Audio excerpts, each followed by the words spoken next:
ಹರೇ ಕೃಷ್ಣ ಕೃಷ್ಣ ಕೃಷ್ಣ ಹರೇ ಹರೇ, ಹರೇ ರಾಮ ರಾಮ ರಾಮ ಹರೇ ಹರೇ. ಹರೇ ಕೃಷ್ಣ. ಸಂಗೀತ ಮಾತಾಜಿ, ನನ್ನ ವಾಯ್ಸ್ ಕೇಳ್ತಾ ಇದೆಯಾ?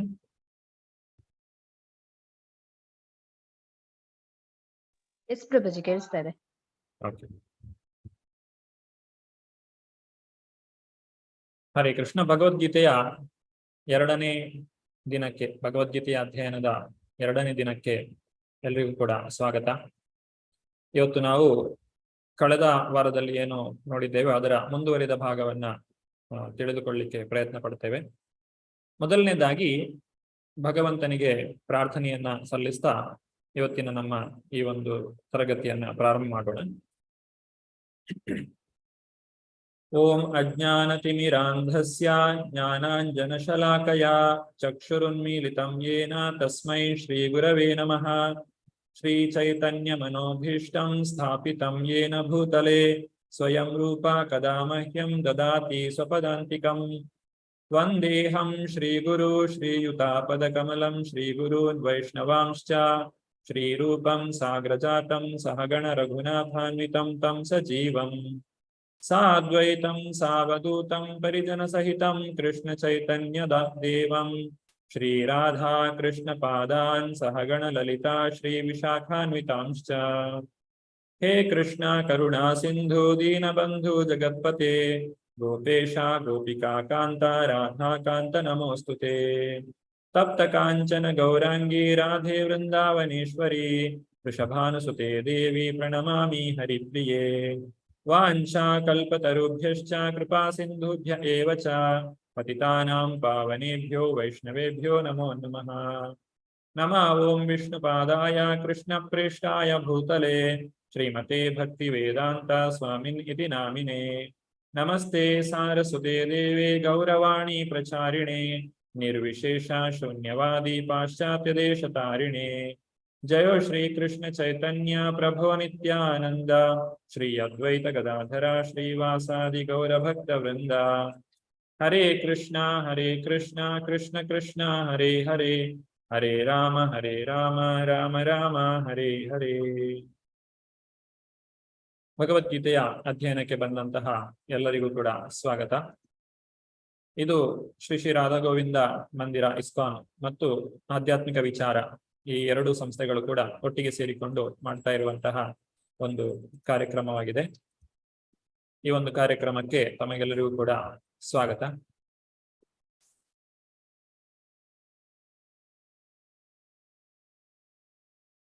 ಇವರೇ ನಮ್ಮ ಆರಾಧ್ಯ ದೇವವಾದಂತಹ ಶ್ರೀ ಶ್ರೀ ರಾಧಾ ಗೋವಿಂದ, ಹಾಗೆ ಗೌರವನೀತಾಯಿ ಹಾಗೆ ಶ್ರೀಲ ಪ್ರಭುಪಾದರು. ಇವರ ಪಾದರವಿಂದಗಳಿಗೆ ಪ್ರಣಾಮವನ್ನು ಸಲ್ಲಿಸ್ತಾ ಇವತ್ತಿನ ಕಾರ್ಯಕ್ರಮವನ್ನ ಪ್ರಾರಂಭ ಮಾಡೋಣ. ನಾವು ಕಲಿತಾ ಇರುವಂತಹ ಈ ಶ್ರೀಮದ್ ಭಗವದ್ಗೀತೆ ಇದು ಇಸ್ಕಾನ್ನ ಸಂಸ್ಥಾಪಕ ಆಚಾರ್ಯರಾದಂತಹ ಶ್ರೀ ಶ್ರೀಮದ್ ಎಸಿ ಭಕ್ತಿ ವೇದಾಂತ ಸ್ವಾಮಿ ಪ್ರಭುಪಾದರ ಬೋಧನೆಗಳ ಆಧಾರದ ಮೇಲೆ ಇರುತ್ತದೆ. ಇದು ನಮ್ಮ ವೆಬ್ಸೈಟ್ ಶ್ರೀ ಶ್ರೀ ರಾಧಾ ಗೋವಿಂದ ಮಂದಿರ ಇಸ್ಕಾನ್ ಮಂಗಳೂರು. ಇದರಲ್ಲಿ ತಮಗೆ ಬೇಕಾದಂತಹ ಅನೇಕ ಉಪಯುಕ್ತ ಮಾಹಿತಿಗಳು ದೊರಕ್ತವೆ. ಇಲ್ಲಿ ನಿಮಗೆ ಎಲ್ಲಾ ಭಾಷೆಗಳಲ್ಲಿಯೂ ಕೂಡ ಭಗವದ್ಗೀತೆಯನ್ನ ಕಲಿಯುವಂತಹ ಅವಕಾಶ ಇದೆ. ಭಗವದ್ಗೀತೆಯ PDF ಕಾಪಿ ಎಲ್ಲಾ ಭಾಷೆಗಳಲ್ಲಿಯೂ ಕೂಡ ಇಲ್ಲಿ ನಿಮಗೆ ಸಿಗುತ್ತದೆ. ಈಗ ಇವತ್ತಿನ ವಿಚಾರಕ್ಕೆ ಬರೋಣ. ಕಳೆದ ವಾರದಲ್ಲಿ ನಾವು ಸೇನಾವಲೋಕನವನ್ನ ನೋಡಿದ್ದೇವೆ. ಅರ್ಜುನನು ದುರ್ಯೋಧನನು ತನ್ನ ಗುರುಗಳಾದಂತಹ ದ್ರೋಣಾಚಾರ್ಯರ ಬಳಿಗೆ ಬಂದು ಕೆಲವೊಂದು ವಿಚಾರಗಳನ್ನ ಹೇಳ್ತಾನೆ. ವಿರೋಧ ಪಕ್ಷದಲ್ಲಿ ಯಾರೆಲ್ಲ ಇದ್ದಾರೆ ಮತ್ತು ತನ್ನ ಪಕ್ಷದಲ್ಲಿರುವಂತಹ ಯೋಧರುಗಳು ಯಾರೆಲ್ಲ ಅನ್ನೋದನ್ನ ದ್ರೋಣಾಚಾರ್ಯರ ಮುಂದೆ ಭೀಷ್ಮಾಚಾರ್ಯರಿಗೆ ಕೇಳಿಸುವಂತೆ ಆತನು ಹೇಳ್ತಾನೆ. ಆಗ ಭೀಷ್ಮಾಚಾರ್ಯರು ಏನು ಮಾಡ್ತಾರೆ ಅನ್ನುವಂಥದ್ದು ಇವತ್ತಿನ ವಿಚಾರ. ಒಂದು ದುರ್ಯೋಧನನ ಭಯ ಮತ್ತು ಕುತೂಹಲ ಹಾಗೂ ಆತನಿಗೆ ಒಂದು ಯುದ್ಧದ ಫಲಿತಾಂಶದ ಬಗ್ಗೆ ಇದ್ದಂತಹ ಅನುಮಾನ, ಇವುಗಳಿಂದ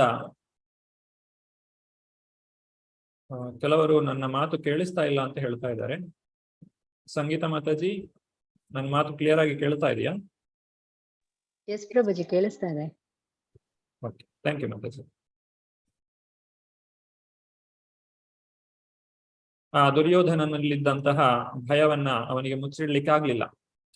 ಹಾಗೆ ದುರ್ಯೋಧನ ಅಷ್ಟೊಂದೆಲ್ಲ ಮಾತನಾಡ್ತಾ ಇರಬೇಕಾದ್ರೆ ಪಿತಾಮಹರಾದಂತಹ ಭೀಷ್ಮಾಚಾರ್ಯರು ಜೋರಾಗಿ ಶಂಖನಾದವನ್ನ ಮಾಡ್ತಾರೆ.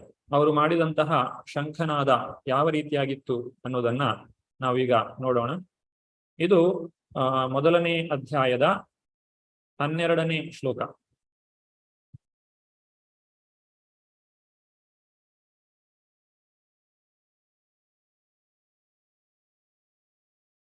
ಶ್ಲೋಕ ಸಂಖ್ಯೆ 12.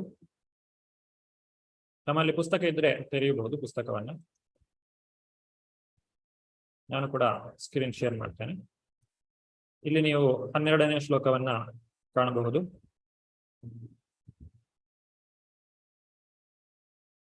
ತಸ್ಯ ಸಂಜನಯನ್ ಹರ್ಷಂ ಕುರು ವೃದ್ಧಾ ಪಿತಾಮಹ ಸಿಂಹನಾದಂ ವಿನದ್ಯೋಚ್ಚೈ ಶಂಖಂ ದದ್ಮೌ ಪ್ರತಾಪವಾನ್. ಇಡೀ ಕುರುಕ್ಷೇತ್ರ ರಣರಂಗದಲ್ಲಿ ಇರುವಂತಹ ಎಲ್ಲ ಹಿರಿಯರುಗಳಲ್ಲಿ ಅತ್ಯಂತ ಹಿರಿಯರಾದವರು ಅಂತ ಹೇಳಿದ್ರೆ ಅದು ಪಿತಾಮಹ ಭೀಷ್ಮಾಚಾರ್ಯರು. ಅವರು ಈಗ ಯುದ್ಧಕ್ಕೆ ಎಲ್ಲರೂ ಕೂಡ ಸನ್ನದ್ಧರಾಗಿದ್ದಾರೆ ಅನ್ನುವಂತಹ ಒಂದು ಸೂಚನೆಯ ಕುರುಹಾಗಿ ಈ ಒಂದು ಸಿಂಹನಾದವನ್ನ ಮಾಡ್ತಾರೆ, ಅಂದ್ರೆ ಶಂಖನಾದವನ್ನ ಮಾಡ್ತಾರೆ. ಅದನ್ನ ಇಲ್ಲಿ ಸಿಂಹನಾದ ಅಂತ ಹೇಳಿ ಕರೆದಿದ್ದಾರೆ. ಕುರುಕುಲ ಪಿತಾಮಹರಾದ ಮತ್ತು ಪ್ರತಾಪಶಾಲಿಗಳಾದ ಭೀಷ್ಮರು ಉಚ್ಚ ಸ್ವರದಿಂದ ಸಿಂಹನಾದವನ್ನ ಮಾಡಿ ಶಂಖವನ್ನು ಓದಿದರು. ಇದರಿಂದ ದುರ್ಯೋಧನನಿಗೆ ಹರ್ಷವಾಯಿತು. ದುರ್ಯೋಧನನಿಗೆ ಹರ್ಷವಾಗ್ಲಿ ಅನ್ನುವಂತಹ ಉದ್ದೇಶದಿಂದಲೇ ಈ ಒಂದು ಶಂಖನಾದವನ್ನ ಮಾಡಲಾಗಿದೆ. ಇಲ್ಲಿ ಶಂಖನಾದ ಅನ್ನುವಂಥದ್ದು ಯಾತಕ್ಕೋಸ್ಕರ ಮಾಡ್ತಾರೆ? ಈ ಕುರುಕ್ಷೇತ್ರ ರಣರಂಗದಲ್ಲಿ ಲಕ್ಷಾಂತರ ಜನರು ಬಂದು ಸೇರಿದ್ದಾರೆ. ಎಲ್ಲರೂ ಬೇರೆ ಬೇರೆ ಸ್ಥಳಗಳಲ್ಲಿ ಇರ್ತಾರೆ. ಅವರಿಗೆ ಎಲ್ಲರಿಗೂ ಕೂಡ ಯುದ್ಧವು ಪ್ರಾರಂಭ ಆಯಿತು ಅನ್ನುವಂತಹ ಒಂದು ವಿಚಾರ ತಿಳಿಯಬೇಕು. ಇಲ್ಲಂತಾದ್ರೆ ಏನಾಗ್ತದೆ, ಜನರು ಅವರಷ್ಟಕ್ಕೆ ಇರ್ತಾರೆ, ಅವರಿಗೆ ಯುದ್ಧ ಆಗಿದೆ ಅನ್ನುವಂಥದ್ದು ಗೊತ್ತಾಗದೇ ಇದ್ದಾಗ ಯಾರೋ ಬಂದು ಅವರ ಮೇಲೆ ಆಕ್ರಮಣವನ್ನ ಮಾಡುವಂತಹ ಸಾಧ್ಯತೆಗಳು ಇರ್ತವೆ. ಹಾಗಾಗಿ ಈ ಯುದ್ಧ ಪ್ರಾರಂಭ ಆಯಿತು ಅನ್ನುವಂಥದ್ದು ಪ್ರತಿಯೊಬ್ಬರಿಗೂ ತಿಳಿಯಬೇಕು ಅನ್ನುವಂತಹ ಉದ್ದೇಶದಿಂದ ನಾನಾ ಬಗೆಯ ಒಂದು ಶಬ್ದವನ್ನ ಅಥವಾ ಈ ವಾದ್ಯ ಮೇಳೆಗಳನ್ನ ನುಡಿಸ್ತಾರೆ. ಅದು ಹೇಗಿರ್ತದೆ ಅಂತ ಹೇಳಿದ್ರೆ ರಣಭಯಂಕರವಾದಂತಹ ಒಂದು ಶಬ್ದ. ಅದು ಶೃಂಗಾರವಾದಂತಹ ಶಬ್ದ ಅಲ್ಲ, ಸೌಮ್ಯವಾದಂತಹ ಶಬ್ದ ಅಲ್ಲ, ಮನಸ್ಸಿಗೆ ಮುದವನ್ನ ಕೊಡುವಂತಹ ಶಬ್ದ ಅಲ್ಲ. ಅದು ಮನಸ್ಸಿನಲ್ಲಿ ಇರುವಂತಹ ಆ ಒಂದು ಶೌರ್ಯ ಏನಿದೆ, ಆ ಶೌರ್ಯ ರಸವನ್ನ ಹೆಚ್ಚು ಮಾಡುವಂತಹ ಶಬ್ದಗಳು ಆಗಿರ್ತವೆ. ಅಂತಹ ಶಬ್ದವನ್ನ ಮಾಡ್ತಾ ಪಿತಾಮಹರಾದಂತಹ ಭೀಷ್ಮಾಚಾರ್ಯರು ಶಂಖನಾದವನ್ನ ಮಾಡ್ತಾರೆ. ಹೀಗೆ ಕುರುಕುಲ ಪಿತಾಮಹರಾದ ಮತ್ತು ಪ್ರತಾಪಶಾಲಿಗಳಾದ ಭೀಷ್ಮರು ಉಚ್ಚಸ್ವರದಿಂದ ಶಂಖನಾದವನ್ನು ಮಾಡಿದರು. ಇದನ್ನ ಕೇಳಿದಾಗ ದುರ್ಯೋಧನನಿಗೆ ಹರ್ಷವಾಯಿತು. ಆಗ ಉಳಿದಂತಹ ಜನರು ಏನು ಮಾಡಿದ್ರು ಅದನ್ನ ಮುಂದಿನ ಶ್ಲೋಕದಲ್ಲಿ ಹೇಳ್ತಾರೆ. ತಥಾ ಶಂಖಾಶ್ಚ ಭೇರ್ಯಶ್ಚ ಪಣವಾನಕ ಗೋಮುಖ ಸಹಸೈವಾಭ್ಯ ಹನ್ಯಂತ ಸ ಶಬ್ದಸ್ತು ಮುಲೋಭವತ್. ಅನಂತರ ಶಂಖಗಳು, ಭೇರಿಗಳು, ಡೋಲು, ತಮಟೆ, ಗೋಮುಖ ಮೊದಲಾದ ವಾದ್ಯಗಳು ಇದ್ದಕ್ಕಿದ್ದಂತೆ ಒಟ್ಟಾಗಿ ಮೊಳಗಿದವು. ಆ ರಣಶಬ್ದವು ಭೀಷಣವಾಗಿತ್ತು. ಹೀಗೆ ಯಾವಾಗ ಕುರುಕುಲ ಪಿತಾಮಹರಾದಂತಹ ಭೀಷ್ಮಾಚಾರ್ಯರು ಈ ಒಂದು ಶಬ್ದವನ್ನ ಮಾಡಿದ್ರೋ, ಶಂಖನಾದವನ್ನ ಮಾಡಿದ್ರೋ, ತಕ್ಷಣವೇ ಎಲ್ಲಾ ಒಂದು ಶಬ್ದಗಳು ಅಂದ್ರೆ ರಣಶಬ್ದ ಏನಿದೆ ಎಲ್ಲರೂ ಕೂಡ ತಮ್ಮಲ್ಲಿದ್ದಂತಹ ಆ ಒಂದು ವಾದ್ಯಗಳನ್ನ ಜೋರಾಗಿ ನುಡಿಸ್ಲಿಕ್ಕೆ, ಆ ಒಂದು ರಣಕರ್ಕಶವಾದಂತಹ ಶಬ್ದವನ್ನ ಎಲ್ಲ ವಾದ್ಯಗಳನ್ನ ನುಡಿಸ್ಲಿಕ್ಕೆ ಅವರು ಪ್ರಾರಂಭ ಮಾಡ್ತಾರೆ. ಇದರಿಂದ ಎಲ್ಲ ಕಡೆ ಭೀಷಣವಾದಂತಹ ಒಂದು ಶಬ್ದವು ಬರ್ತದೆ. ನಾವು ಈ ಒಂದು ಚಿತ್ರಣವನ್ನ ನಮ್ಮ ಮನಸ್ಸಿನಲ್ಲಿ ಅರ್ಥ ಮಾಡಿಕೊಳ್ಳಬಹುದು, ಕಲ್ಪಿಸಿಕೊಳ್ಬಹುದು. ಹೇಗಿರ್ತದೆ ಆ ರಣರಂಗ, ಆ ಕುರುಕ್ಷೇತ್ರ ಯುದ್ಧ. 18 ಅಕ್ಷೋಹಿಣಿ ಸೈನ್ಯಗಳು ಬಂದು ನೆರೆದಿರುವಂತಹ, ಕಿಲೋಮೀಟರ್ ಗಟ್ಟಲೆ ಆ ಒಂದು ಸೈನ್ಯ ನೆರೆದಿರ್ತದೆ. ಆ ಒಂದು ಅಕ್ಷೋಹಿಣಿ ಸೈನ್ಯ ಅಂದ್ರೆ ಎಷ್ಟು ಅಂದ್ರೆ 18 ಅಕ್ಷೋಹಿಣಿ ಸೈನ್ಯ ಅಂದ್ರೆ ಎಷ್ಟು ದೊಡ್ಡ ಸೈನ್ಯ ಅನ್ನೋದನ್ನು ನಾವು ಕಳೆದ ವಾರದಲ್ಲಿ ನೋಡಿದ್ದೇವೆ. ಇಷ್ಟು ದೊಡ್ಡ ಸೈನ್ಯದಲ್ಲಿ ಅದರಲ್ಲಿ ಆ ಒಂದು ಯುದ್ಧವನ್ನ ಪ್ರಾರಂಭ ಮಾಡುವಂತಹ ಕಾರ್ಯವನ್ನ ಮಾಡಿದ್ದು ಭೀಷ್ಮಾಚಾರ್ಯರು. ಮೊದಲು ಅವರು ಶಂಖನಾದವನ್ನ ಮಾಡಿದ್ರು ಅಂತೇಳಿ ಇಲ್ಲಿ ತಿಳಿಸ್ತಾ ಇದ್ದಾರೆ. ಇನ್ನೊಂದು ಕಡೆಯಿಂದ ಏನಾಗ್ತದೆ, ಇಷ್ಟರವರೆಗೆ ನಾವು ತಿಳಿದುಕೊಂಡದ್ದು ಎಲ್ಲವೂ ಕೂಡ ಈ ದ್ರೋಣಾಚಾರ್ಯರು, ದುರ್ಯೋಧನ ಮತ್ತು ಭೀಷ್ಮಾಚಾರ್ಯರು ಇವರ ವಿಚಾರವನ್ನೇ ನೋಡ್ತಾ ಇದ್ದಂಥದ್ದು. ಇನ್ನು ಪಾಂಡವರ ಕಡೆಗಳಲ್ಲಿ ಏನು ನಡೀತಾ ಇದೆ ಅನ್ನುವುದನ್ನ ಇನ್ನು ಮುಂದಕ್ಕೆ ನಾವು ನೋಡ್ಲಿಕ್ಕಿದ್ದೇವೆ. ಪಾಂಡವರು ಏನೆಲ್ಲ ಮಾಡ್ತಾ ಇದ್ದಾರೆ 14ನೇ ಶ್ಲೋಕದಲ್ಲಿ ಇಲ್ಲಿ ತಿಳಿಸ್ತಾರೆ. ಮೊದಲು ನಮಗೆ ಕೃಷ್ಣಾರ್ಜುನರ ಪರಿಚಯವನ್ನ ಇಲ್ಲಿ ವೇದವ್ಯಾಸರು ಮಾಡಿಕೊಡ್ತಾರೆ. ಯಾವ ರೀತಿಯಾಗಿ ಕೃಷ್ಣಾರ್ಜುನರು ಈ ಯುದ್ಧ ಭೂಮಿಯನ್ನ ಪ್ರವೇಶ ಮಾಡ್ತಾ ಇದ್ದಾರೆ. ತಥಾ ಶ್ವೇತೈ ಹಯೈರ್ಯುಕ್ತೆ ಮಹತಿ ಸ್ಯಂದನೆ ಸ್ಥಿತೌ ಮಾಧವ ಪಾಂಡವಾಶ್ಚೈವ ದಿವ್ಯೌ ಶಂಖೌ ಪ್ರಧದ್ಮತು. ಎದುರು ಪಕ್ಷದಲ್ಲಿ ಬಿಳಿಯ ಕುದುರೆಗಳನ್ನು ಕಟ್ಟಿದ ಮಹಾರಥದಲ್ಲಿ ಉಪಸ್ಥಿತರಾಗಿದ್ದ ಶ್ರೀಕೃಷ್ಣನೂ ಅರ್ಜುನನು ತಮ್ಮ ಅಲೌಕಿಕವಾದ ಶಂಖಗಳನ್ನು ಊದಿದರು. ಈಗ ಭೀಷ್ಮಾಚಾರ್ಯರು ಓದಿದಂತಹ ಶಂಖನಾದವಾದಾಗ ಅಲ್ಲಿ ಅಲೌಕಿಕವಾದ ಶಂಖ ಅಂತ ಹೇಳಿಲ್ಲ. ಆದ್ರೆ ಇಲ್ಲಿ ಶ್ರೀಕೃಷ್ಣ ಮತ್ತು ಅರ್ಜುನರು ಓದಿದಂತಹ ಶಂಖವನ್ನ ಅಲೌಕಿಕವಾದ ಶಂಖಗಳು ಅಂತ ಹೇಳಿ ಹೇಳ್ತಾರೆ. ಯಾಕಂತ ಹೇಳಿದ್ರೆ ಶ್ರೀಕೃಷ್ಣ ಅಂದ್ರೆ ದೇವೋತ್ತಮ ಪರಮ ಪುರುಷನಾಗಿದ್ದಾನೆ. ಆತನು ನಮ್ಮಂತೆಯೇ ಒಬ್ಬ ಸಾಮಾನ್ಯವಾದಂತಹ ವ್ಯಕ್ತಿ ಅಲ್ಲ. ಅಂತಹ ಸಾಕ್ಷಾತ್ ಭಗವಂತನೇ ಧರ್ಮ ಸಂಸ್ಥಾಪನೆಗೋಸ್ಕರ ಈ ಒಂದು ಯುದ್ಧದ ಮುಂದಾಳತ್ವವನ್ನ, ಅರ್ಜುನನ ಸಾರಥ್ಯವನ್ನ ವಹಿಸಿರೋದ್ರಿಂದ ಇಲ್ಲಿ ಈ ಒಂದು ಶಂಖಗಳನ್ನ ಅಲೌಕಿಕವಾದಂತಹ ಶಂಖಗಳು ಅಂತ ಹೇಳಿ ಹೇಳ್ತಾ ಇದ್ದಾರೆ. ಈಗ ನಾವೆಲ್ಲರೂ ಕೂಡ ಭಗವದ್ಗೀತೆಯನ್ನ ಅರ್ಥ ಮಾಡಿಕೊಳ್ಳುವಂತಹ ಉದ್ದೇಶದಿಂದ ಇಲ್ಲಿ ಬಂದು ಸೇರಿದ್ದೇವೆ. ಅಂತಹ ಒಂದು ಭಗವದ್ಗೀತೆ, ಈ ದಿವ್ಯವಾದಂತಹ ಗ್ರಂಥವನ್ನ ಅರ್ಥ ಮಾಡಿಕೊಳ್ಬೇಕಾದ್ರೆ ಒಬ್ಬ ವ್ಯಕ್ತಿಗೆ ಇರಲೇಬೇಕಾದಂತಹ ಒಂದು ಪ್ರಮುಖವಾದ ಅರ್ಹತೆ ಏನು ಅಂತ ಹೇಳಿದ್ರೆ, ಭಗವಂತ ಶ್ರೀಕೃಷ್ಣನನ್ನ ದೇವೋತ್ತಮ ಪರಮ ಪುರುಷ ಅಂತೇಳಿ ನಾವು ಅರ್ಥ ಮಾಡಿಕೊಳ್ಬೇಕು. ಇಲ್ಲದೆ ಹೋದ್ರೆ ಕನಿಷ್ಠ ಪಕ್ಷ ಒಪ್ಪಿಕೊಳ್ಬೇಕು. ಇಲ್ಲ ಅಂತ ಹೇಳಿದ್ರೆ ಭಗವದ್ಗೀತೆ ನಮಗೆ ಅರ್ಥ ಆಗುದಿಲ್ಲ. ಭಗವಾನ್ ಶ್ರೀಕೃಷ್ಣ ಆತನು ದೇವೋತ್ತಮ ಪರಮ ಪುರುಷ ಅಂತ ಹೇಳಿ ತಿಳ್ಕೊಂಡು ಯಾರು ಭಗವದ್ಗೀತೆಯನ್ನ ಓದ್ತಾರೋ ಅವರಿಗೆ ಮಾತ್ರ ಭಗವದ್ಗೀತೆಯಲ್ಲಿರುವಂತಹ ನಿಜವಾದ ಸಂದೇಶ ಅರ್ಥ ಆಗ್ತದೆ. ಯಾಕಂದ್ರೆ ಇಲ್ಲಿ ಹೇಳಿರುವಂತಹ ಈ ಉಪದೇಶವನ್ನ ಬೇರೆ ಯಾರು ಕೂಡ ಹೇಳಲಿಕ್ಕೆ ಸಾಧ್ಯ ಇಲ್ಲ. ಇಲ್ಲಿ ಹೇಳಿರುವಂತಹ ಒಂದೊಂದು ಮಾತುಗಳು ಕೂಡ ಅದು ಕೇವಲ ಆ ಭಗವಂತನು ಮಾತ್ರ ಹೇಳುವಂತಹ ಮಾತುಗಳು. ಯಾಕಂದ್ರೆ ಇಲ್ಲಿ ಅರ್ಜುನನಿಗೆ ಭಗವಂತನು ಕೊಡುವಂತಹ ಭರವಸೆ, ಆ ಯುದ್ಧದ ಫಲಿತಾಂಶ ಏನೇ ಬಂದ್ರೂ ಕೂಡ ಅದಕ್ಕೆ ತಾನೇ ಅದರ ಜವಾಬ್ದಾರಿಯನ್ನ ಹೊರ್ತೇನೆ ಅಂತ ಹೇಳಿ ಶ್ರೀಕೃಷ್ಣ ಹೇಳುವಂತಹದ್ದು. ಹಾಗೆ ಶ್ರೀಕೃಷ್ಣ ತಾನು ಯಾರು ಮತ್ತ ಪರತರಂ ನ ಅನ್ಯತ್ ಕಿಂಚಿದಸ್ತಿ ಧನಂಜಯ, ಈ ರೀತಿಯಾದಂತಹ ಮಾತುಗಳನ್ನ ಕೇವಲ ಶ್ರೀಕೃಷ್ಣ ಮಾತ್ರ ಹೇಳಲಿಕ್ಕೆ ಸಾಧ್ಯ ಇಲ್ಲ. ಬೇರೆ ಒಬ್ಬ ಸಾಮಾನ್ಯ ವ್ಯಕ್ತಿಗೆ ಈ ರೀತಿಯಾಗಿ ಹೇಳಲಿಕ್ಕೆ ಸಾಧ್ಯ ಇಲ್ಲ. ಹಾಗಾಗಿ ಈ ಒಂದು ಭಗವದ್ಗೀತೆಯನ್ನ ಸರಿಯಾಗಿ ಅರ್ಥ ಮಾಡಿಕೊಳ್ಳಿಕ್ಕೆ ನಾವು ಶ್ರೀಕೃಷ್ಣನನ್ನ ಅರ್ಥ ಮಾಡಿಕೊಳ್ಬೇಕು. ಕನಿಷ್ಠ ಪಕ್ಷ ಶ್ರೀಕೃಷ್ಣನ ಒಂದು ಮಹತ್ತರವಾದ ಸ್ಥಾನ ಏನು ಅನ್ನೋದನ್ನ ನಾವು ಕೇಳಿ ತಿಳಿದುಕೊಳ್ಬೇಕು. ಆಚಾರ್ಯರ ಮುಖಾಂತರ ಕೇಳಿ ತಿಳಿದುಕೊಳ್ಬೇಕು. ಇದು ಆ ಅಲೌಕಿಕವಾದಂತಹ ಶಂಖಗಳನ್ನ ಊದಿದಂತಹ ವಿಚಾರವಾಗಿ ಹೇಳ್ತಾ ಇರುವಂತಹ ಮಾತು. ಈಗ ಅವರ ಶಂಖಗಳ ಹೆಸರನ್ನು ಕೂಡ ಇಲ್ಲಿ ಹೇಳ್ತಾ ಇದ್ದಾರೆ. ಭಾವಾರ್ಥದಲ್ಲಿ ಶ್ರೀಲ ಪ್ರಭುಪಾದರು ಹೇಳ್ತಾರೆ, ಜಯಸ್ತು ಪಾಂಡುಪುತ್ರಾಣ ಏಷಾಂ ಪಕ್ಷೇ ಜನಾರ್ದನ. ಯಾರು ಆ ಶ್ರೀಕೃಷ್ಣ ಯಾರ ಪಕ್ಷವನ್ನ ಹೊಂದಿದ್ದಾನೋ ಅವರಿಗೆ ಖಂಡಿತವಾಗಿಯೂ ಜಯವು ದೊರಕ್ತದೆ ಅಂತ ಹೇಳಿ ಇಲ್ಲಿ ಹೇಳ್ತಾ ಇದ್ದಾರೆ. ಇನ್ನು ಮುಂದಕ್ಕೆ ನೋಡೋಣ ಈ ಜಯದ ಸಂಕೇತಗಳೆಲ್ಲ ಏನೆಲ್ಲ ಇದೆ ಅನ್ನೋದನ್ನ. ಈಗ ಶಂಖಗಳ ಹೆಸರನ್ನ ಒಂದೊಂದಾಗಿ ಹೇಳ್ತಾ ಇದ್ದಾರೆ. ಪಾಂಚಜನ್ಯಂ ಹೃಷಿಕೇಶೋ ದೇವದತ್ತಂ ಧನಂಜಯ ಪೌಂಡ್ರಂ ದದ್ಮೌ ಮಹಾಶಂಖಂ ಭೀಮಕರ್ಮ ವೃಕೋದರ. ಮೊದಲನೇದಾಗಿ ಹೃಷಿಕೇಶನಾದಂತಹ ಶ್ರೀಕೃಷ್ಣನ ಶಂಖದ ಹೆಸರನ್ನು ಹೇಳ್ತಾ ಇದ್ದಾರೆ. ಹೃಷಿಕೇಶ ಅಂದ್ರೆ ಶ್ರೀಕೃಷ್ಣ. ಹೃಷಿಕೇಶನು ತನ್ನ ಪಾಂಚಜನ್ಯ ಎನ್ನುವ ಶಂಖವನ್ನು, ಅರ್ಜುನನು ದೇವದತ್ತ ಎನ್ನುವಂತ ಶಂಖ ದೇವದತ್ತವನ್ನು, ವೃಕೋದರನು ಮತ್ತು ಅದ್ಭುತ ಸಾಹಸಗಳನ್ನು ಮಾಡಬಲ್ಲವನು ಆದ ಭೀಮನು ಪೌಂಡ್ರ ಎನ್ನುವ ಮಹಾಶಂಖವನ್ನು ಊದಿದರು. ಇಲ್ಲಿ 3 ಜನರ ಶಂಖ ಊದಿದ್ದನ್ನ ಇಲ್ಲಿ ಹೇಳ್ತಾ ಇದ್ದಾರೆ. ಮೊದಲನೇದಾಗಿ ಹೃಷಿಕೇಶನಾದಂತಹ ಶ್ರೀಕೃಷ್ಣ, ಅವನು ಊದಿದಂತಹ ಶಂಖದ ಹೆಸರು ಪಾಂಚಜನ್ಯ. ಈ ಶಂಖ, ಚಕ್ರ, ಗದಾ, ಪದ್ಮ ಇವುಗಳೆಲ್ಲ ಮಹಾವಿಷ್ಣುವಿನ ಆಯುಧಗಳಾಗಿರ್ತವೆ. ಅದು ನಿರಂತರವಾಗಿ ಭಗವಂತನಲ್ಲಿಯೇ ಇರುವಂತಹದ್ದು.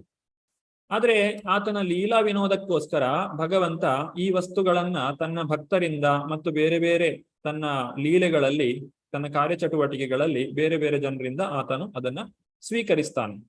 ಹಾಗೆ ಈ ಪಾಂಚಜನ್ಯವನ್ನ ಆತನು ತನ್ನ ಗುರುಗಳಾದಂತಹ ಸಂದೀಪನಿ ಮುನಿಗಳ ಹತ್ರ ಯುದ್ಧಾಭ್ಯಾಸವನ್ನ ಕಲಿತ ಮೇಲೆ ಅವರಿಗೆ ಗುರುದಕ್ಷಿಣೆಯಾಗಿ ಅವರ ತೀರಿ ಹೋದಂತಹ ಒಬ್ಬ ಮಗನನ್ನ ಹಿಂದಕ್ಕೆ ಕರೆದುಕೊಂಡು ಬರುವಂತಹ ಸಂದರ್ಭದಲ್ಲಿ ಶ್ರೀಕೃಷ್ಣನು ಸಂಹಾರ ಮಾಡಿದ ಒಬ್ಬ ದೈತ್ಯನನ್ನ ಸಂಹಾರ ಮಾಡಿದ ನಂತರ ಪಡೆದಂತಹ ಶಂಖ ಇದು ಪಾಂಚಜನ್ಯ ಅನ್ನುವಂತಹ ಶಂಖ. ಹಾಗೆ ಧನಂಜಯ, ಇಲ್ಲಿ ಶ್ರೀಕೃಷ್ಣನನ್ನ ಹೃಷಿಕೇಶ ಅಂತೇಳಿ ಕರೆದಿದ್ದಾರೆ. ಹೃಷಿಕೇಶ ಅಂತ ಹೇಳಿದ್ರೆ ಅರ್ಥ ಏನು? ಹೃಷಿಕ ಅಂತ ಹೇಳಿದ್ರೆ ಇಂದ್ರಿಯಗಳು, ನಮ್ಮಲ್ಲಿರುವಂತಹ ಪಂಚ ಜ್ಞಾನೇಂದ್ರಿಯಗಳು, ಪಂಚ ಕರ್ಮೇಂದ್ರಿಯಗಳೇನಿದೆ ಅದನ್ನ ಹೃಷಿಕ ಅಂತ ಹೇಳ್ತೇವೆ. ಮತ್ತು ಮನಸ್ಸು ಕೂಡ, ಇದು 11ನೇ ಇಂದ್ರಿಯ. ಹೀಗೆ ಒಟ್ಟು 11 ಇಂದ್ರಿಯಗಳಿವೆ ನಮಗೆ. ಈ ಎಲ್ಲಾ ಇಂದ್ರಿಯಗಳ ಒಡೆಯ ಯಾರು ಅಂತ ಹೇಳಿದ್ರೆ, ಇವುಗಳನ್ನ ನಿಯಂತ್ರಿಸುವವನು ಯಾರು ಅಂತ ಹೇಳಿದ್ರೆ ಶ್ರೀಕೃಷ್ಣ. ಆದ್ರಿಂದ ಅವನನ್ನ ಹೃಷಿಕೇಶ ಅಂತ ಹೇಳಿ ಕರೀತೇವೆ. ಇನ್ನು ಧನಂಜಯ ಅಂತ ಹೇಳಿದ್ರೆ ಏನು?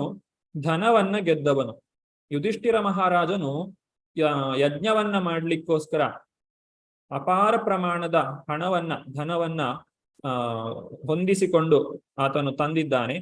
ಆದ್ರಿಂದ ಆ ಒಂದು ಗೆದ್ದು ತಂದಂತಹ ಧನವನ್ನ ತಂದದ್ರಿಂದಾಗಿ, ಚಿನ್ನವನ್ನ ತಂದದ್ರಿಂದಾಗಿ ಅವನಿಗೆ ಧನಂಜಯ ಅನ್ನುವಂತಹ ಹೆಸರು ಬಂದಿದೆ. ಅಂತಹ ಧನಂಜಯನು ಓದಿದಂತಹ ಶಂಖದ ಹೆಸರು ದೇವದತ್ತ. ನಂತರ ಭೀಮಕರ್ಮ ವೃಕೋದರ, ಭೀಮನು ಭೀಮಕರ್ಮವನ್ನ ಮಾಡುವವನು. ಅಂದ್ರೆ ಸಾಮಾನ್ಯರು ಯಾರಿಂದಲೂ ಕೂಡ ಸಾಧ್ಯವಾಗದೇ ಇರುವಂತಹ ಕಾರ್ಯಗಳನ್ನ ಮಾಡುವಂತಹ ವ್ಯಕ್ತಿ ಆ ಭೀಮ.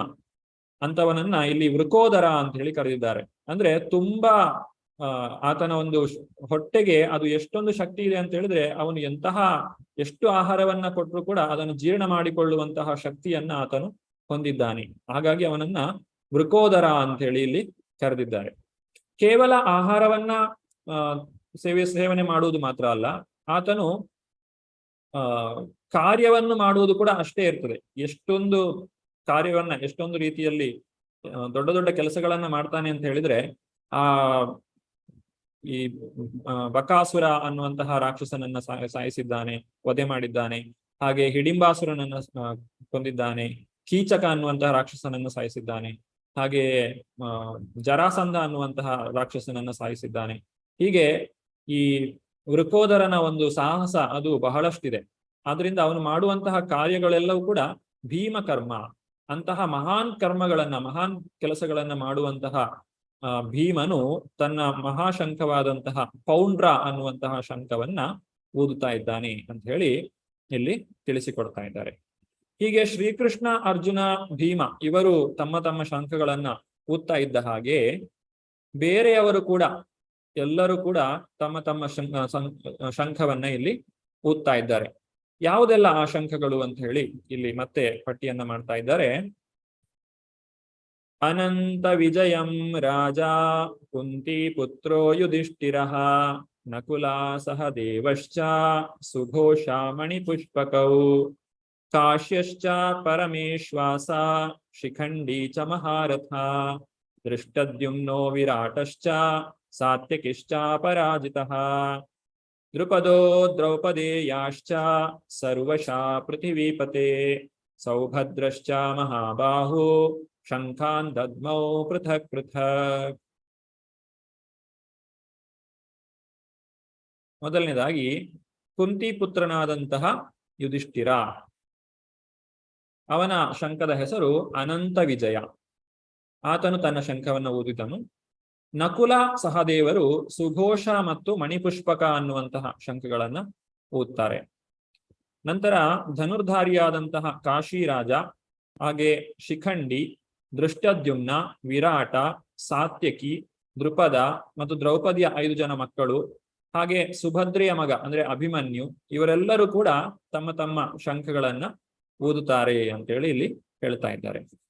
ಇಲ್ಲಿ ಇನ್ನೊಂದು ವಿಶೇಷತೆಯನ್ನ ನಾವು ಕಾಣಬಹುದು. ಹಿಂದೆ ದುರ್ಯೋಧನನು ಪಾಂಡವರ ಪಕ್ಷದ ಜನರನ್ನ ಹೆಸರಿಸುವಾಗ ಒಟ್ಟು 18 ಜನರನ್ನ 18 ಜನರ ಹೆಸರನ್ನ ಹೇಳಿದ್ದ. ಹಾಗೆ ಇಲ್ಲಿ ಕೂಡ ಪಾಂಡವರ ಪಕ್ಷದಲ್ಲಿ ಎಷ್ಟು ಜನ ಶಂಖನಾದವನ್ನ ಮಾಡಿದ್ರು ಅಂತ ಹೇಳಿ ನೋಡಿದ್ರೆ ಅದು ಕೂಡ 18ರಲ್ಲೇ ಇದೆ. ಈಗ ಮೊದಲನೇದಾಗಿ ಶಂಖವನ್ನ ಓದಿದ ಮೂವರು ಇಲ್ಲಿ ಶ್ರೀಕೃಷ್ಣ, ಅರ್ಜುನ ಮತ್ತೆ ಭೀಮ, ಅದು 3 ಜನರ ಹೆಸರಾದ್ರೆ, ನಂತರ ಬಂದಂತಹ ವಿಷಯದಲ್ಲಿ ಯುಧಿಷ್ಠಿರನು, ನಕುಲ, ಸಹದೇವರು ಇವರು ಶಂಖವನ್ನ ಊದ್ತಾರೆ. ಹೀಗೆ ಪಂಚಪಾಂಡವರು ಮತ್ತೆ ಶ್ರೀಕೃಷ್ಣ ಒಟ್ಟು 6 ಜನರು ಶಂಖವನ್ನ ಊದ್ತಾರೆ. ಹಾಗೆ ಕಾಶಿರಾಜ, ಶಿಖಂಡಿ, ದೃಷ್ಟದ್ಯುಮ್ನ, ವಿರಾಟ, ಸಾತ್ಯಕಿ, ದೃಪದ ಇವರೆಲ್ಲ ಸೇರಿ 12 ಜನರು ಶಂಖವನ್ನ ಊದ್ತಾರೆ. ಆಮೇಲೆ ದ್ರೌಪದಿಯ 5 ಮಕ್ಕಳು 17 ಆಯ್ತು. ಹಾಗೆ ಸುಭದ್ರೆಯ ಮಗನಾದಂತಹ ಅಭಿಮನ್ಯು ಅವನ ಶಂಖವನ್ನ ಸೇರಿಸಿದ್ರೆ ಇಲ್ಲಿ ಒಟ್ಟು 18 ಜನರು ಶಂಖವನ್ನ ಊದ್ತಾರೆ. ಅಂದ್ರೆ ಈ 18 ಅನ್ನುವಂತಹ ಸಂಖ್ಯೆಯನ್ನು ನಾವು ಇಲ್ಲಿಯೂ ಕೂಡ ಕಾಣ್ಲಿಕ್ಕೆ ಸಾಧ್ಯ ಇದೆ. 18 ಅನ್ನುವಂಥದ್ದು ಜಯದ ಸಂಕೇತ. ಯಾಕಂದ್ರೆ ನಾವು ಸಂಖ್ಯಾಶಾಸ್ತ್ರದ ಪ್ರಕಾರ ನೋಡಿದ್ರೆ ಈ ಜಯ ಅನ್ನುವಂತಹ ಈ ವರ್ಗೀಯ ವ್ಯಂಜನದಲ್ಲಿ ಜ ಅನ್ನುವಂಥದ್ದು 8ನೇ ಸ್ಥಾನದಲ್ಲಿ ಬರ್ತದೆ, ಮತ್ತೆ ಯಾ ಅನ್ನುವಂಥದ್ದು ಅವರ್ಗೀಯ ವ್ಯಂಜನದಲ್ಲಿ 1ನೇ ಸ್ಥಾನದಲ್ಲಿ ಬರ್ತದೆ. ಹಾಗೆ ಈ ಸಂಸ್ಕೃತದಲ್ಲಿ ಸಂಖ್ಯೆಯನ್ನ ಹೇಗೆ ಹೇಳ್ತಾರೆ ಅಂತ ಹೇಳಿದ್ರೆ ಅಷ್ಟಾದಶ ಅಂತ ಹೇಳ್ತೇವೆ. ಅಂದ್ರೆ ಮೊದಲು 8ಅನ್ನ ಹೇಳ್ತೇವೆ, ಆಮೇಲೆ 1ಅನ್ನ ಹೇಳ್ತೇವೆ. ಅಷ್ಟಾದಶಾಧ್ಯಾಯಿನಿ ಅಂತ ಹೇಳ್ತೇವೆ. ಹಾಗೆ 8ನೇ ಇದು ಅಂದ್ರೆ ಜ, ಆಮೇಲೆ ಯ ಅಥವಾ ಜಯ. ಎಲ್ಲಿ ಶ್ರೀಕೃಷ್ಣನಿದ್ದಾನೋ ಅಲ್ಲಿ ಜಯವಿದೆ. ಈ 18 ಅನ್ನುವಂತಹ ಸಂಖ್ಯೆ ಪಾಂಡವರಿಗೆ ಜಯವನ್ನ ಸೂಚಿಸ್ತದೆ. ದುರ್ಯೋಧನನು ಪಾಂಡವರನ್ನ ಹೆಸರಿಸುವಾಗಲೂ 18 ಅನ್ನುವಂತಹ ಸಂಖ್ಯೆ ಇದೆ. ಹಾಗೆ ಪಾಂಡವರು ತಮ್ಮ ಒಂದು ಯುದ್ಧವನ್ನ ಸಾರುವಾಗಲೂ ಕೂಡ 18 ಅನ್ನುವಂತಹ ಸಂಖ್ಯೆ ಇರುವುದನ್ನು ನಾವಿಲ್ಲಿ ಕಾಣಬಹುದು. ಹಾಗೆ ಈ 18 ಅನ್ನುವಂಥದ್ದು ಪಾಂಡವರಿಗೆ ಜಯವನ್ನ ತಂದುಕೊಡುವಂತಹ ಒಂದು ಸೂಚನೆ ಅನ್ನೋದನ್ನು ನಾವಿಲ್ಲಿ ಅರ್ಥ ಮಾಡಿಕೊಳ್ಳಬಹುದು. ಈಗ ಭೀಷ್ಮಾಚಾರ್ಯರು ಶಂಖನಾದವನ್ನ ಮಾಡಿದಾಗ ಅಂತಹ ಒಂದು ಪರಿಣಾಮವನ್ನ ಅದು ಬೀರ್ಲಿಲ್ಲ. ಆದ್ರೆ ಇಲ್ಲಿ ಪಾಂಡವರು ಎಲ್ಲರೂ ಕೂಡ ಈ ಒಂದು ಶಂಖನಾದವನ್ನ ಮಾಡಿದಾಗ ಯಾವ ರೀತಿಯಾದಂತಹ ಒಂದು ಪರಿಣಾಮವನ್ನ ಅದು ಬೀರ್ತದೆ ಅನ್ನೋದನ್ನ ಮುಂದಿನ ಶ್ಲೋಕದಲ್ಲಿ ತಿಳಿಸ್ತಾ ಇದ್ದಾರೆ. ಏನು ಹೇಳ್ತಾರೆ ಅಂತ ಹೇಳಿದ್ರೆ, ಸಾಘೋಷೋಧಾರ್ತರಾಷ್ಟ್ರಾಣಾಂ ಹೃದಯಾನಿ ವ್ಯದಾರಯತ್ ನಭಶ್ಚ ಪೃಥಿವೀಂ ಚೈವ ತುಮುಲೋಭ್ಯನುನಾದಯನ್. ಈ ಶಂಖಗಳ ನಾದದಿಂದ ತುಮುಲ ಉಂಟಾಯಿತು. ಭೂಮಿ ಮತ್ತು ಆಕಾಶಗಳಲ್ಲಿ ಪ್ರತಿಧ್ವನಿಯನ್ನು ಮಾಡುತ್ತಾ ಅದು ಕೌರವರ ಹೃದಯಗಳನ್ನು ಚೂರು ಚೂರು ಮಾಡಿತು. ಪಾಂಡವರು ಮಾಡಿದಂತಹ ಒಂದು ಶಂಖನಾದದಿಂದ ಕೌರವರಿಗೆ ಬಹಳ ಭಯವನ್ನ ಅದು ಉಂಟು ಮಾಡುತ್ತದೆ. ಆಕಾಶ ಭೂಮಿಗಳಲ್ಲಿ ಅದು ಪ್ರತಿಧ್ವನಿಯನ್ನ ಮಾಡ್ತಾ ಆ ಒಂದು ವಿರೋಧ ಪಕ್ಷದಲ್ಲಿ, ದುರ್ಯೋಧನನ ಪಕ್ಷದಲ್ಲಿದ್ದಂತಹ ಎಲ್ಲಾ ಜನರ ಆ ಒಂದು ಧೈರ್ಯ ಏನಿದೆ ಅದನ್ನ ನಾಶ ಮಾಡಿಬಿಡ್ತದೆ. ಆ ಒಂದು ಯುದ್ಧದಲ್ಲಿ ಕೌರವರಿಗೆ ಗೆಲುವು ಖಂಡಿತವಾಗಿಯೂ ಸಿಗುವುದಿಲ್ಲ ಅನ್ನುವಂತಹ ಒಂದು ಮಾತನ್ನ, ಅನ್ನುವಂತಹ ಒಂದು ಸಂದೇಶವನ್ನ ಅದು ಸಾರ್ತಾ ಇದೆ ಅನ್ನೋದನ್ನ ನಾವು ಇಲ್ಲಿ ಕಾಣಬಹುದು. ಹೀಗೆ ಈ 12ನೇ ಶ್ಲೋಕದಿಂದ 19ನೇ ಶ್ಲೋಕದವರೆಗೆ ನಾವು ಶಂಖಧ್ವನಿಯ ವಿಚಾರವನ್ನ ನಾವು ತಿಳ್ಕೊಂಡಿದ್ದೇವೆ. ಇನ್ನು ಮುಂದಿನ ವಿಭಾಗದಲ್ಲಿ ಅಂದ್ರೆ 20ರಿಂದ 27ನೇ ಶ್ಲೋಕದವರೆಗೆ, ಅಂದ್ರೆ ಒಟ್ಟು 8 ಶ್ಲೋಕಗಳು ಅರ್ಜುನನು ಹೇಗೆ ಈ ಒಂದು ಯುದ್ಧವನ್ನ ಅಥವಾ ಈ ಒಂದು ಸೈನ್ಯವನ್ನ ಅವಲೋಕನ ಮಾಡ್ತಾನೆ ಅನ್ನೋದನ್ನ ಇಲ್ಲಿ ನಮಗೆ ವೇದವ್ಯಾಸರು ತಿಳಿಸಿಕೊಡ್ತಾರೆ. ಅರ್ಜುನನು ಮಾಡಿದಂತಹ ಸೇನಾವಲೋಕನ. ಅಥ ವ್ಯವಸ್ಥಿತಾನ್ ದೃಷ್ಟ್ವಾ ಧಾರ್ತರಾಷ್ಟ್ರಾನ್ ಕಪಿಧ್ವಜಃ ಪ್ರವೃತ್ತೆ ಶಸ್ತ್ರ ಸಂಪಾತೆ ಧನುರುದ್ಯಮ್ಯ ಪಾಂಡವಃ ಹೃಷಿಕೇಶಂ ತದಾ ವಾಕ್ಯಂ ಇದಮಾಹ ಮಹೀಪತೆ. ಆ ಬಿಳಿ ಕುದುರೆಗಳನ್ನ ಕಟ್ಟಿದಂತಹ ಅಗ್ನಿರಥದಲ್ಲಿ ಕುಳಿತಂತಹ ಕಪಿಧ್ವಜನಾದಂತಹ ಅರ್ಜುನನು ಶ್ರೀಕೃಷ್ಣನಲ್ಲಿ ಒಂದು ಮಾತನ್ನ ಹೇಳ್ತಾ ಇದ್ದಾನೆ. ಏನು ಹೇಳ್ತಾನೆ?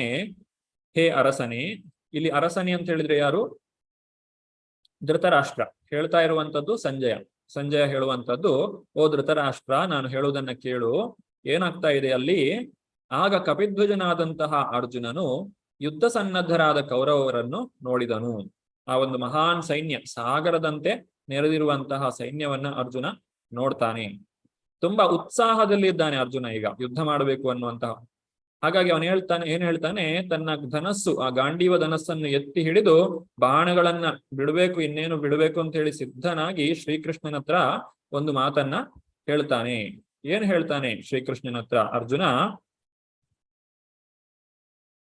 ಅರ್ಜುನ ಉವಾಚ ಸೇನಯೋರುಭಯೋರ್ಮಧ್ಯೆ ರಥಂ ಸ್ಥಾಪಯಮೇಚ್ಯುತ ಯಾವದೇತಾನ್ನಿರೀಕ್ಷೇಹಂ ಯೋಧು ಕಾಮಾನವಸ್ಥಿತಾನ್ ಕೈರ್ಮಯಾ ಸಹ ಯೋದ್ಧವ್ಯಂ ಅಸ್ಮಿನ್ ರಣಸಮುದ್ಯಮೇ.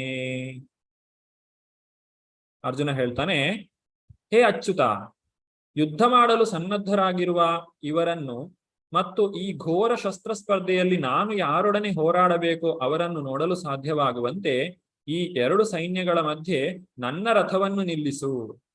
ಇದು ಅರ್ಜುನನು ಹೇಳುವಂತಹ ಮಾತು. ಯಾರಿಗೆ ಹೇಳುವಂತದ್ದು? ಶ್ರೀಕೃಷ್ಣನಿಗೆ. ಇಲ್ಲಿ ಶ್ರೀಕೃಷ್ಣನ ಹೆಸರು ಏನು ಹೇಳಿದ್ದಾರೆ? ಅಚ್ಯುತ ಅಂತ ಹೇಳಿದ್ದಾರೆ. ಹಿಂದೆ ಋಷಿಕೇಶ ಅಂತ ಹೇಳಿದ್ದಾರೆ. ಅಂದ್ರೆ ಎಲ್ಲಾ ಇಂದ್ರಿಯಗಳನ್ನು ನಿಗ್ರಹಿಸುವಂತಹ ಶ್ರೀಕೃಷ್ಣ.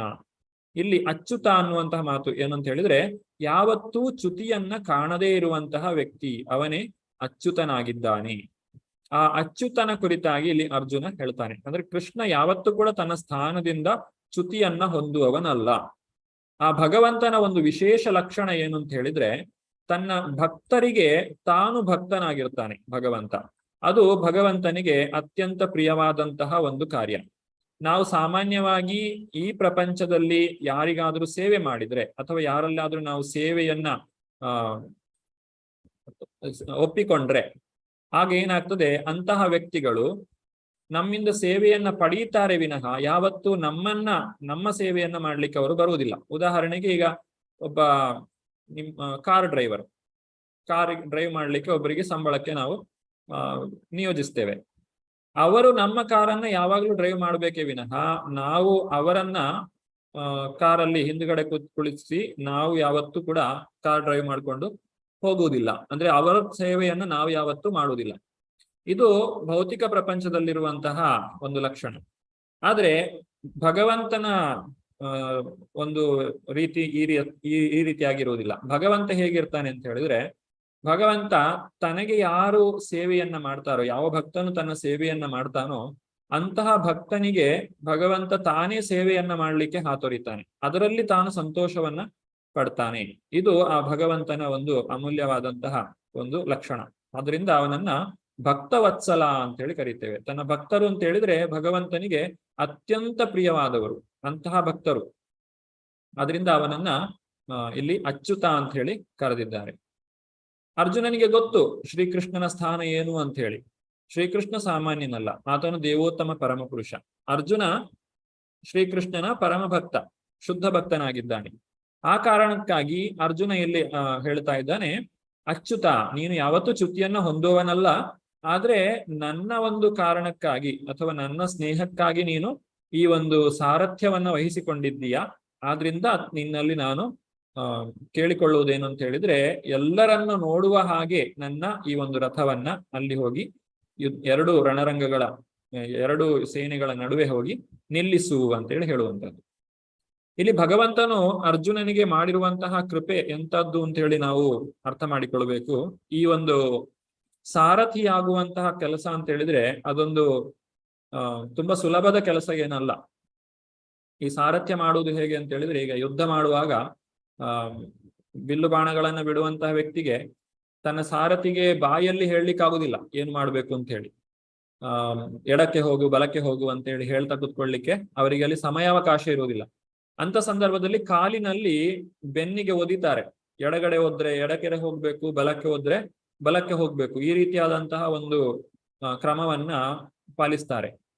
ಅಂದ್ರೆ ಇಲ್ಲಿ ಏನು ಅರ್ಥ ಮಾಡಿಕೊಳ್ಬಹುದು, ಶ್ರೀಕೃಷ್ಣನು ಈ ರೀತಿಯಾದಂತಹ ಒಂದು ಸಣ್ಣ ಕೆಲಸ, ಈ ಅಂದ್ರೆ ಸಾಮಾನ್ಯವಾಗಿ ಯಾವುದೇ ಒಂದು ದೊಡ್ಡ ವ್ಯಕ್ತಿ ಒಪ್ಪಿಕೊಳ್ಳದೇ ಇರುವಂತಹ ಕಾರ್ಯವನ್ನ ಶ್ರೀಕೃಷ್ಣ ತನ್ನ ಪ್ರಿಯನಾದಂತಹ ಸಖನಿಗೋಸ್ಕರ ಒಪ್ಪಿಕೊಂಡಿದ್ದಾನೆ ಅನ್ನೋದನ್ನು ನಾವು ಇಲ್ಲಿ ಅರ್ಥ ಮಾಡಿಕೊಳ್ಳಬಹುದು. ಆ ಭಗವಂತ ತನ್ನ ಭಕ್ತರಿಗಾಗಿ ಏನೆಲ್ಲ ಮಾಡ್ತಾನೆ ಅನ್ನೋದನ್ನು ನಾವಿಲ್ಲಿ ತಿಳಿದುಕೊಳ್ಳಿಕ್ಕೆ ಸಾಧ್ಯ ಇದೆ. ಅದು ಭಗವಂತನ ಆ ಭಕ್ತವತ್ಸಲನ ಲಕ್ಷಣವಾಗಿದೆ.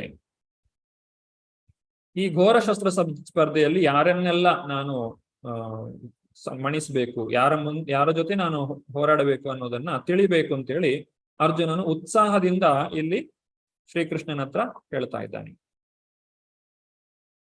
ಮುಂದಕ್ಕೆ ಏನಾಗ್ತದೆ, ಯೋತ್ಸ್ಯಮಾನಾನವೇಕ್ಷೇಹಂ ಯಾ ಏತೇತ್ರ ಸಮಾಗತ ಧಾರ್ತರಾಷ್ಟ್ರಸ್ಯ ದುರ್ಬುದ್ಧೇ ಯುದ್ಧೇ ಪ್ರಿಯಚಿಕೀರ್ಷವಃ.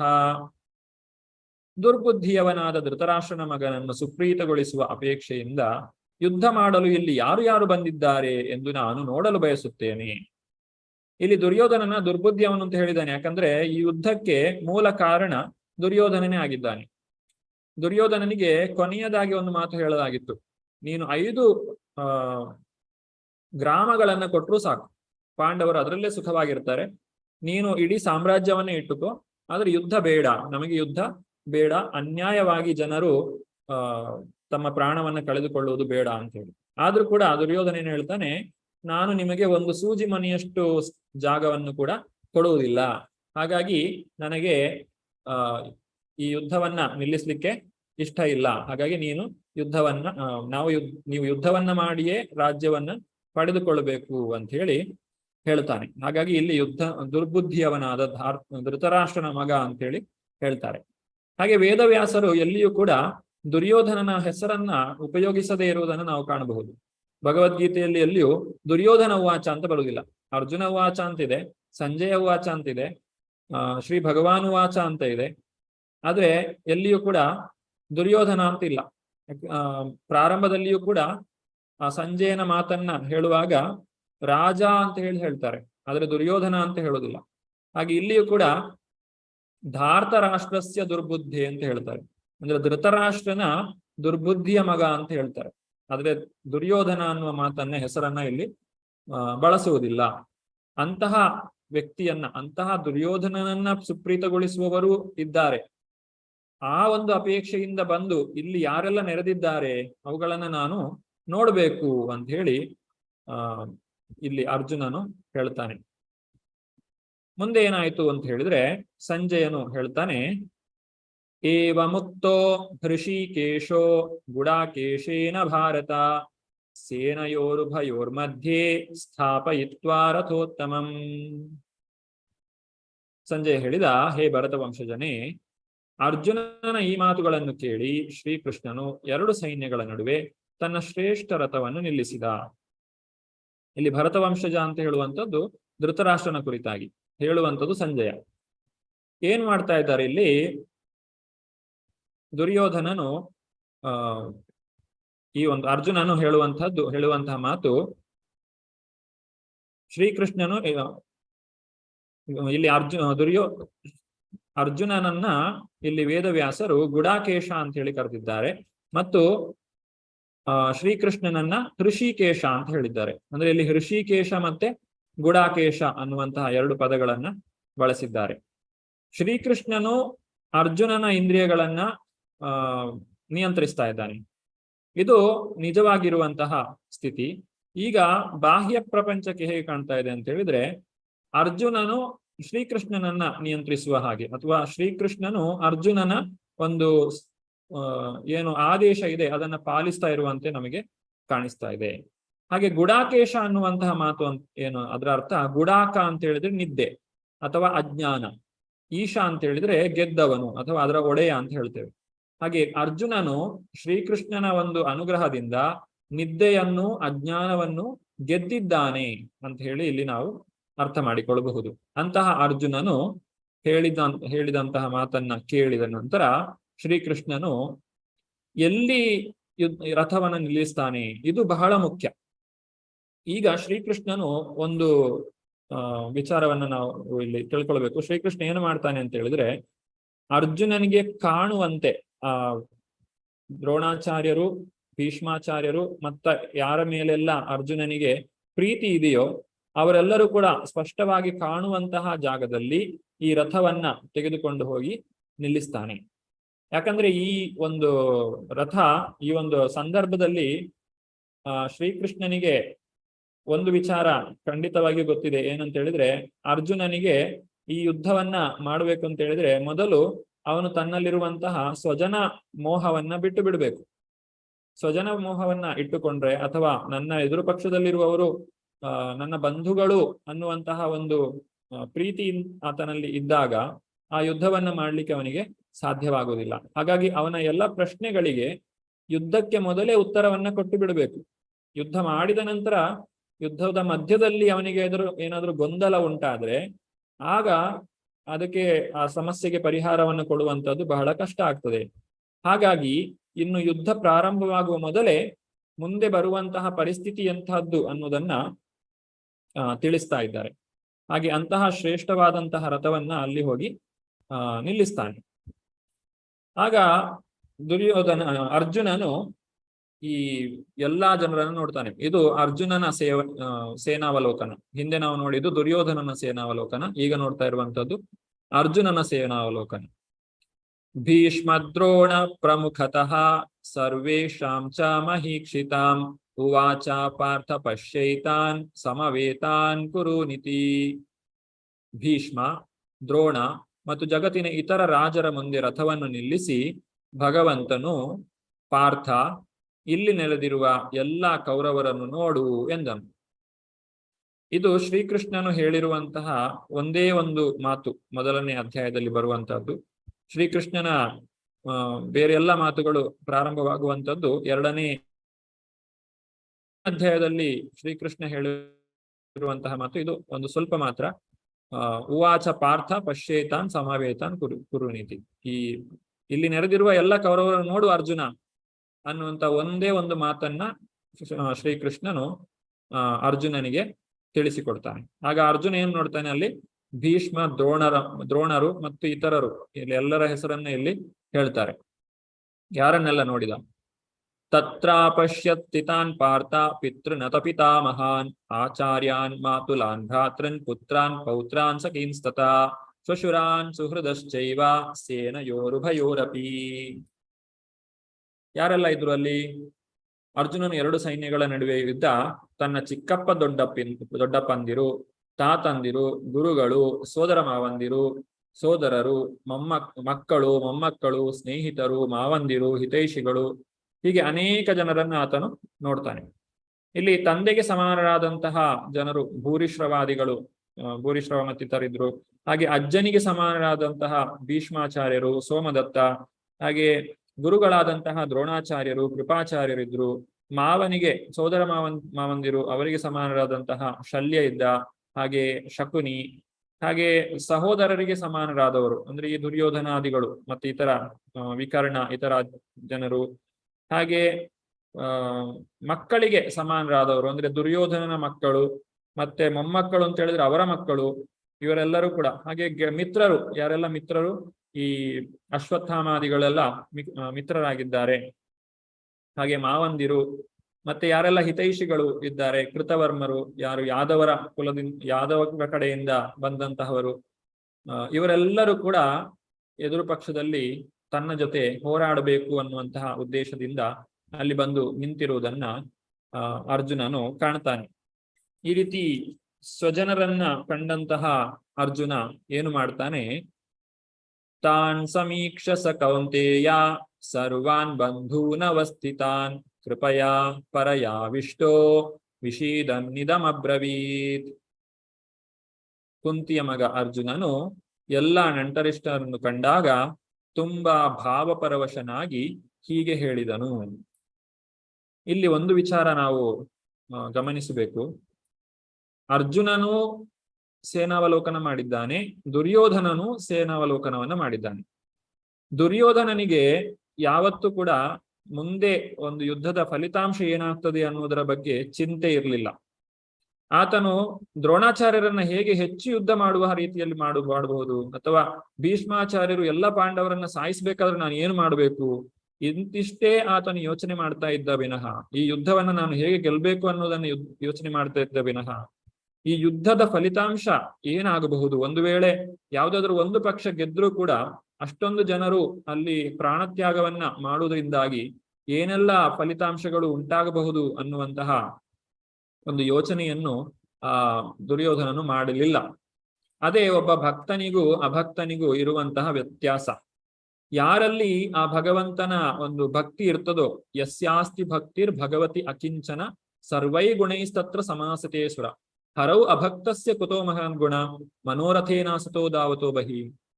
ಅಂದ್ರೆ ಆ ಭಗವಂತನಲ್ಲಿ ಯಾರಿಗೆ ಭಕ್ತಿ ಇದೆಯೋ, ಆ ಭಗವಂತನ ಭಕ್ತಿಯನ್ನ ಯಾರು ಮಾಡ್ತಾರೋ ಅವರಿಗೆ ಆ ಎಲ್ಲಾ ದೈವಿ ಗುಣಗಳು ಬರ್ತವೆ. ಭಗವಂತನಲ್ಲಿರುವಂತಹ ಸಕಲ ಗುಣ ಸಂಪನ್ನನಾದಂತಹ ಭಗವಂತನಲ್ಲಿ ಇರುವ ಎಲ್ಲಾ ಉತ್ತಮ ಗುಣಗಳು ಕೂಡ ಆ ಭಕ್ತನಲ್ಲಿಯೂ ಬರ್ತದೆ. ಅಂದ್ರೆ ಪರರನ್ನ ಕಂಡು, ಪರರ ದುಃಖವನ್ನ ಕಂಡು ದುಃಖಿಸುವಂತಹ ಒಂದು ಸ್ವಭಾವ ಆ ಭಕ್ತರಿಗೆ ಬರ್ತದೆ. ಆದ್ರೆ ಅಭಕ್ತರಿಗೆ ಹರೌ ಅಭಕ್ತಸ್ಯ ಕುತೋ ಮಹಾನ್ ಗುಣ ಮನೋರಥೇನಾಸತೋ ದಾವತೋ ಬಹಿ. ಅಭಕ್ತರಿಗೆ ಅಂದ್ರೆ ಭಕ್ತರಲ್ಲದವರಿಗೆ ಎಂತಹ ಮಹಾನ್ ಗುಣ ಇರ್ಲಿಕ್ಕೆ ಸಾಧ್ಯ? ಅವರಿಗೆ ಏನಿದ್ರು ಕೂಡ ತಮ್ಮ ಮನಸ್ಸಿಗೆ ಬಂದಂತೆ, ತಮ್ಮ ಇಂದ್ರಿಯ ಭೋಗಕ್ಕೆ ಬೇಕಾದಂತೆ ಅವರು ಕಾರ್ಯಚಟುವಟಿಕೆಗಳನ್ನು ನಡೆಸ್ತಾರೆ ವಿನಃ ಅವರು ಇನ್ನೊಬ್ಬರ ಬಗ್ಗೆ ಚಿಂತೆ ಮಾಡುವವರಲ್ಲ ಅನ್ನೋದನ್ನು ನಾವಿಲ್ಲಿ ಅರ್ಥ ಮಾಡಿಕೊಳ್ಳಬಹುದು. ಅದರಿಂದ ಅರ್ಜುನನು ಭಗವಂತನ ಭಕ್ತನಾಗಿದ್ದಾನೆ, ಅವನಲ್ಲಿ ದೈವಿ ಗುಣಗಳಿವೆ, ಆತನಲ್ಲಿ ಒಳ್ಳೆಯ ಒಂದು ಸಂಸ್ಕಾರ ಇದೆ. ಆದ್ದರಿಂದಾಗಿ ಅರ್ಜುನನಿಗೆ ತನ್ನ ಶತ್ರು ಪಕ್ಷದಲ್ಲಿದ್ದವರನ್ನು ಕೂಡ ಕಂಡಾಗ ಅವರ ಒಂದು ಮುಂದೆ ಆಗಲಿರುವಂತಹ ಒಂದು ಪರಿಸ್ಥಿತಿ ಏನಿದೆ ಅದನ್ನ ಅವನು ತಿಳ್ಕೊಂಡಾಗ ಅವನು ಭಾವಪರವಶನಾಗ್ತಾನೆ. ಅಯ್ಯೋ, ನಾನು ಎಂತಹ ಕೆಲಸವನ್ನ ಮಾಡ್ಲಿಕ್ಕೆ ಬಂದಿದ್ದೇನೆ, ಕೃಪಯಾ ಪರಯಾವಿಷ್ಟೋ. ಆ ಕೃಪೆಯಿಂದಾಗಿ ಉತ್ತಮ ಶ್ರೇಣಿಯ ಆಕ್ರಾಂತನಾಗಿ ವಿಷಾದಿಸುತ್ತಾ ಈ ರೀತಿಯಾಗಿ ಆತನು ಹೇಳ್ತಾನೆ. ಪರಯಾವಿಷ್ಟೋ ಅಂದ್ರೆ ತನ್ನದ್ದಲ್ಲದೆ ಇರುವಂತಹ ಒಂದು ಭಾವಪರವಶತೆ, ಅದನ್ನ ಆತನು ಪಡೆದಿದ್ದಾನೆ. ಭಾವಪರವಶತೆಯಿಂದ ಅರ್ಜುನನು ಈಗ ಶ್ರೀಕೃಷ್ಣನಿಗೆ 4 ಕಾರಣಗಳನ್ನು ಕೊಡ್ತಾನೆ. ಯಾಕೆ ನಾನು ಯುದ್ಧವನ್ನ ಮಾಡುವುದಿಲ್ಲ? ತುಂಬಾ ಬಲವಾದಂತಹ ಕಾರಣ. ಈ ಯುದ್ಧವನ್ನ ಮಾಡ್ಲಿಕ್ಕೆ ಸಾಧ್ಯನೇ ಇಲ್ಲ, ಈ ಯುದ್ಧವನ್ನ ಈ ಕೂಡಲೇ ನಾವು ನಿಲ್ಲಿಸಿ ಬಿಡಬೇಕು ಕೃಷ್ಣ ಅಂತೇಳಿ ಅರ್ಜುನನು ಶ್ರೀಕೃಷ್ಣನ ಮುಂದೆ 4 ಬಲವಾದಂತಹ ಕಾರಣಗಳನ್ನ ಹೇಳ್ತಾನೆ. ಈ 4 ಕಾರಣಗಳನ್ನ ಇಲ್ಲಿಂದ 28ರಿಂದ ಭಗವದ್ಗೀತೆಯ ಕೊನೆಯವರೆಗೆ ನಾವು ಕಾಣಲಿಕ್ಕೆ ಸಾಧ್ಯ. ಏನದು ಅರ್ಜುನ ಹೇಳಿದಂತಹ ಮೊದಲನೇ ಕಾರಣ? ದೃಷ್ಟ್ವೇಮಂ ಸ್ವಜನಂ ಕೃಷ್ಣ ಯುಯುತ್ಸುಂ ಸಮುಪಸ್ಥಿತಂ ಸೀದಂತಿ ಮಮ ಗಾತ್ರಾಣಿ ಮುಖಂ ಚ ಪರಿಶುಷ್ಯತಿ. ಮೊದಲು ಅರ್ಜುನ ತನ್ನ ಪರಿಸ್ಥಿತಿಯನ್ನ ಕೃಷ್ಣನಿಗೆ ವಿವರಿಸಲಿಕ್ಕೆ ಪ್ರಯತ್ನ ಪಡ್ತಾ ಇದ್ದಾನೆ. ಅರ್ಜುನ ಹೇಳಿದನು, ಕೃಷ್ಣ, ಯುದ್ಧಾಭಿಲಾಷೆಯಿಂದ ಇಲ್ಲಿ ಸಮಾವೇಶಗೊಂಡಿರುವ ನನ್ನ ನಂಟರಿಷ್ಟರನ್ನು ನೋಡಿ ನನ್ನ ಅವಯವಗಳು ಕಂಪಿಸುತ್ತಿವೆ ಮತ್ತು ಬಾಯಿಯು ಒಣಗುತ್ತಿದೆ. ಅರ್ಜುನ ಹೇಳ್ತಾ ಇರುವಂತಹ ಮಾತು. ಅರ್ಜುನ ಅಂತ ಹೇಳಿದ್ರೆ ಮಹಾನ್ ಧನುರ್ಧಾರಿ, ಅವನು ಬಹಳ ದೊಡ್ಡ ಯೋಧ, ಎಂತಹ ದೊಡ್ಡ ದೊಡ್ಡ ಯುದ್ಧಗಳನ್ನು ಮಾಡಿದವನು. ಅಂತಹ ಅರ್ಜುನ ಈಗ ಯುದ್ಧ ಪ್ರಾರಂಭವಾಗುವಂತಹ ಸಂದರ್ಭದಲ್ಲಿ ಎಂತಹ ಮಾತನ್ನ ಹೇಳ್ತಾ ಇದ್ದಾನೆ ಅಂತ ಹೇಳಿದ್ರೆ, ಕೃಷ್ಣ, ನನಗೆ ಯುದ್ಧ ಮಾಡ್ಲಿಕ್ಕೆ ಆಗ್ತಾ ಇಲ್ಲ, ಅವಯವಗಳು ಕಂಪಿಸ್ತಾ ಇವೆ, ಬಾಯಿ ಒಣಗ್ತಾ ಇದೆ. ಏನಾಗ್ತಾ ಇದೆ ಮುಂದಕ್ಕೆ? ವೇಪಥುಶ್ಚ ಶರೀರೇ ಮೇ ರೋಮ ಹರ್ಷಶ್ಚ ಜಾಯತೆ ಗಾಂಡೀವಂ ಸ್ರಂಸತೆ ಹಸ್ತಾತ್ ತ್ವಚ್ಚೈವ ಪರಿದಹ್ಯತೆ. ನನ್ನ ಶರೀರವು ಕಂಪಿಸುತ್ತಿದೆ, ಕೂದಲು ನಿಮಿರುತ್ತಿದೆ, ಗಾಂಡೀವ ಧನಸ್ಸು ಕೈಯಿಂದ ಜಾರುತ್ತಿದೆ ಮತ್ತು ನನ್ನ ಚರ್ಮವು ಉರಿಯುತ್ತಿದೆ. ಇದು ಒಬ್ಬ ವ್ಯಕ್ತಿಗೆ ತುಂಬಾ ಆತನು ಭಾವಪರವಶನಾದಾಗ ಅಥವಾ ಭಯಗೊಂಡಾಗ ಆತನಲ್ಲಿ ಕಾಣುವಂತಹ ಲಕ್ಷಣಗಳಾಗಿವೆ. ಇಂತಹ ಲಕ್ಷಣಗಳು ಅರ್ಜುನನಲ್ಲಿ ಕಾಣ್ತಾ ಇದೆ. ಅಂದ್ರೆ ಅರ್ಜುನ ಈಗ ತನ್ನ ಒಂದು ಸ್ಥಿಮಿತವನ್ನ, ಮಾನಸಿಕವಾದಂತಹ ಸ್ಥಿಮಿತವನ್ನ ಕಳೆದುಕೊಳ್ತಾ ಇದ್ದಾನೆ. ತಾನು ಏನು ಮಾಡಬೇಕು ಮುಂದಕ್ಕೆ ಅನ್ನುವುದನ್ನ ಅವನು ತಿಳಿದುಕೊಳ್ಳದೆ ಇದ್ದಾನೆ. ಅದನ್ನು ತಿಳಿದುಕೊಳ್ಳುವಂತಹ ಒಂದು ಶಕ್ತಿಯನ್ನ ಕಳೆದುಕೊಳ್ತಾ ಇದ್ದಾನೆ.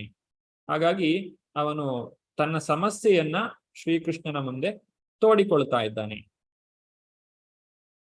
ಶಕ್ನೋಮ್ಯವಸ್ಥಾತುಂ ಭ್ರಮತೀವ ಚ ಮೇ ಮನಃ ನಿಮಿತ್ತಾನಿ ಚ ಪಶ್ಯಾಮಿ ವಿಪರೀತಾನಿ ಕೇಶವ.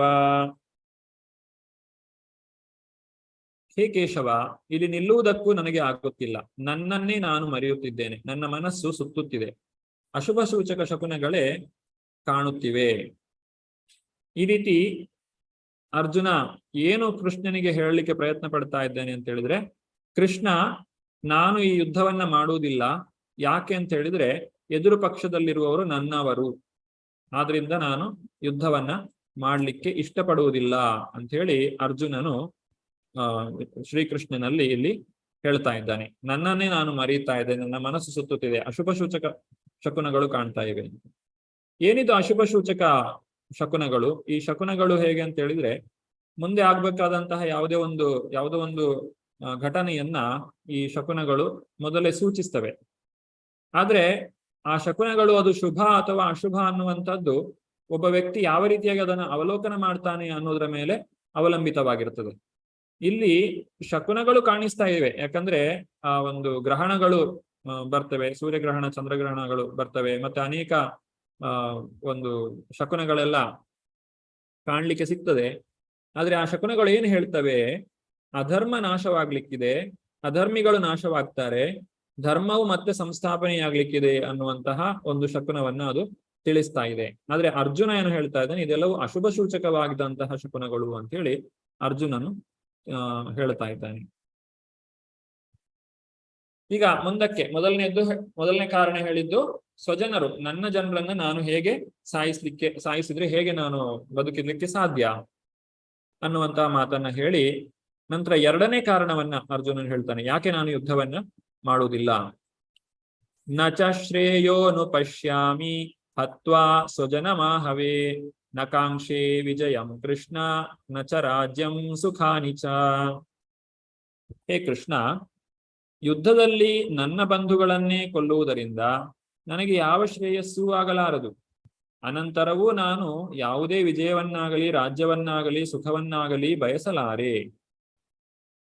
ಈಗ ಎರಡನೇ ಕಾರಣ. ಸರಿ ಕೃಷ್ಣ, ನೀನು ಹೇಳಿದಾಗೆ ಈಗ ನಾವು ಯುದ್ಧ ಮಾಡಿದೆವು ಅಂತ ಇಟ್ಕೋ. ಯುದ್ಧದಲ್ಲಿ ನಾವು ಗೆದ್ರೆ ಆ ಯುದ್ಧದಲ್ಲಿ ಗೆದ್ದಂತಹ ಸಂಭ್ರಮವನ್ನ ಯಾರ ಜೊತೆಗೆ ಸಂಭ್ರಮಿಸುವಂತದ್ದು? ಯಾರು ಇರೋದಿಲ್ಲ. ನಮ್ಮವರನ್ನೇ ನಾವು ಸಾಯಿಸಿ ಅವರ ಸಾವಿನ ಒಂದು ವಿಚಾರವನ್ನ ನಾವು ಸಂಭ್ರಮಿಸ್ಲಿಕ್ಕೆ ಹೇಗೆ ಸಾಧ್ಯ? ಆದ್ರಿಂದ ಈ ಯುದ್ಧದಲ್ಲಿ ನಾನು ಗೆದ್ರೆ ಸೋತ ಹಾಗೆ. ಆದ್ರಿಂದ ನಾನು ಈ ಯುದ್ಧವನ್ನ ಮಾಡುವುದಿಲ್ಲ. ಅಂದ್ರೆ ಈ ಯುದ್ಧವನ್ನ ಮಾಡುವುದರಿಂದ ನನಗೆ ಯಾವುದೇ ಸುಖವೂ ಕೂಡ ದೊರಕುವುದಿಲ್ಲ, ನನಗೆ ಯಾವುದೇ ಸಂತೋಷವೂ ಕೂಡ ದೊರಕುವುದಿಲ್ಲ. ಆದ್ದರಿಂದ ನಾನು ಈ ಯುದ್ಧವನ್ನ ಮಾಡ್ಲಿಕ್ಕೆ ಇಷ್ಟಪಡುವುದಿಲ್ಲ, ನನ್ನ ಸ್ವಜನರನ್ನ ನಾನು ಸಾಯಿಸ್ಲಿಕ್ಕೆ ಇಷ್ಟಪಡುವುದಿಲ್ಲ. ಸಾಮಾನ್ಯವಾಗಿ ನಾವು ಈ ಸಮಾಜದಲ್ಲಿ ಏನೇ ಒಂದು ಸಾಧನೆ ಮಾಡಿದ್ರು ಕೂಡ ಅದನ್ನ ಇನ್ನೊಬ್ಬರ ಜೊತೆ ಹಂಚಿಕೊಳ್ಬೇಕು. ಇಲ್ಲ ಅಂತ ಹೇಳಿದ್ರೆ ಅದು ಏನು ಪ್ರಯೋಜನಕ್ಕೆ ಬರುವುದಿಲ್ಲ. ಈಗ ನಾವೊಂದು ಒಳ್ಳೆ ಬಟ್ಟೆಯನ್ನು ಖರೀದಿಸಿದ್ರೆ ಅಥವಾ ಒಳ್ಳೆ ಆಭರಣವನ್ನು ಖರೀದಿಸಿದ್ರೆ ಅದನ್ನ ಮನೆಯಲ್ಲೇ ಬೀರುವಲ್ಲಿಟ್ಟು ಲಾಕ್ ಮಾಡಿಟ್ರೆ ಅದರಿಂದ ಏನು ಪ್ರಯೋಜನ ಇಲ್ಲ. ಅದನ್ನ ನಾವು ಯಾವುದೋ ಒಂದು ಉತ್ಸವಕ್ಕೋ ಅಥವಾ ಯಾವುದೋ ಒಂದು ಸಮಾರಂಭಕ್ಕೋ ಹಾಕಿಕೊಂಡು ಹೋಗ್ಬೇಕು. ಆಗ ಅದನ್ನು 4 ಜನ ನೋಡಿ, ಓ ಇದು ತುಂಬಾ ಚೆನ್ನಾಗಿದೆ ಅಂತೇಳಿ ಹೇಳಬೇಕು. ಆಗ ನಾವು ಅದನ್ನ ಖರೀದಿ ಮಾಡಿದ್ದಕ್ಕೂ ಒಂದು ಸಾರ್ಥಕತೆ. ಇದು ಸಾಮಾನ್ಯವಾಗಿ ಜನರಲ್ಲಿ ಕಾಣುವಂತಹ ಒಂದು ಲಕ್ಷಣ. ಅದೇ ರೀತಿ ಅರ್ಜುನನು ಹೇಳುವಂತದ್ದು, ಈಗ ನಾವು ಯುದ್ಧವನ್ನ ಮಾಡ್ತೇವೆ, ಗೆಲ್ತೇವೆ, ಈ ರಾಜ್ಯವನ್ನ ಪಡೆಯುತ್ತೇವೆ.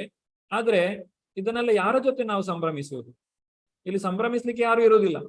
ಹಾಗಾಗಿ ನಾವು ಈ ಯುದ್ಧವನ್ನ ಮಾಡುದು ಬೇಡ, ಈ ಯುದ್ಧ ನಮಗೆ ಬೇಕಾಗಿಲ್ಲ ಅಂತ ಹೇಳಿ ಇಲ್ಲಿ ಅರ್ಜುನನು ಹೇಳ್ತಾ ಇದ್ದಾನೆ. ಅಂದ್ರೆ ಎರಡನೇ ಕಾರಣ, ಯುದ್ಧ ಮಾಡೋದ್ರಿಂದ ನನಗೆ ಸುಖವಿಲ್ಲ, ನನಗೆ ಸಂತೋಷ ಸಿಗುವುದಿಲ್ಲ. ಮೊದಲನೇದಾಗಿ ಇಲ್ಲಿ ಅರ್ಜುನನು ಯುದ್ಧವನ್ನ ಮಾಡಿದ್ರೆ ತಾನೇ ಗೆದ್ದು ಬಿಡ್ತೇನೆ ಅಂತ ಹೇಳಿ ಒಂದು ರೀತಿಯ ಮನೋಭಾವದಲ್ಲಿದ್ದಾನೆ. ಯಾಕಂದ್ರೆ ಯುದ್ಧದ ಫಲಿತಾಂಶವನ್ನ ಅವನೇ ನಿರ್ಧಾರ ಮಾಡಿದ ಹಾಗೆ ನಮಗೆ ಕಾಣ್ತಾ ಇದೆ. ಇನ್ನು ಅರ್ಜುನ ಕೆಲವೊಂದು ಕಾರಣಗಳನ್ನ, ಅಂದ್ರೆ ಈ ಕಾರಣಕ್ಕೆ ಪುಷ್ಟೀಕರಣವನ್ನ ಕೊಡ್ತಾನೆ. ಯಾತಕ್ಕೋಸ್ಕರ ನಮಗೆ ಸಂತೋಷ ಸಿಗುವುದಿಲ್ಲ, ಈ ಯುದ್ಧವನ್ನ ಮಾಡಿದ್ರೆ ನಮಗೆ ಸಂತೋಷವು ದೊರಕುವುದಿಲ್ಲ ಅನ್ನೋದಕ್ಕೆ ಇಲ್ಲಿ ಕಾರಣಗಳನ್ನ ಒಂದೊಂದಾಗಿ ಹೇಳ್ತಾ ಇದ್ದಾನೆ. ಕಿಂ ನೋ ರಾಜ್ಯೇನ ಗೋವಿಂದ ಕಿಂ ಭೋಗೈರ್ಜೀವಿತೇನ ವಾ ಯೇಷಾಮರ್ಥೇ ಕಾಂಕ್ಷಿತಂ ನೋ ರಾಜ್ಯಂ ಭೋಗಾ ಸುಖಾನಿ ಚ ತೈಮೇ ವಸ್ಥಿತಾ ಯುದ್ಧೇ ಪ್ರಾಣಾಂ ತ್ಯಕ್ತ್ವಾ ಧನಾನಿ ಚ ಆಚಾರ್ಯಾ ಪಿತರಾ ಪುತ್ರಾ ಸತೈವ ಚ ಪಿತಾಮಹ ಮಾತುಲಾ ಶ್ವಶುರಾ ಪೌತ್ರಾ ಶ್ಯಾಲಾ ಸಂಬಂಧಿನಸ್ತತಾ ಏತಾನ್ನ ಹಂತುಮಿಚ್ಛಾಮಿ ಘ್ನತೋಪಿ ಮಧುಸೂದನ ಅಪಿ ತ್ರೈಲೋಕ್ಯ ರಾಜ್ಯಸ್ಯ ಹೇತೋ ಕಿಂ नो ಮಹೀ ಕೃತೆ ನಿಹತ್ಯದಾರ್ಥ ರಾಷ್ಟ್ರಾನ್ನ ಕಾ ಪ್ರೀತಿ ಸ್ಯಾತ್ ಜನಾರ್ದನ. ಹೇ ಗೋವಿಂದ, ಯಾರಿಗೋಸ್ಕರ ನಾವು ರಾಜ್ಯವನ್ನು, ಸುಖವನ್ನು ಮತ್ತು ಬದುಕನ್ನು ಸಹ ಬಯಸುತ್ತೇವೆಯೋ ಅವರೇ ನಮ್ಮ ವಿರುದ್ಧವಾಗಿ ಯುದ್ಧ ಸನ್ನದ್ಧರಾಗಿರುವಾಗ ಅವುಗಳಿಂದ ಏನು ಪ್ರಯೋಜನ?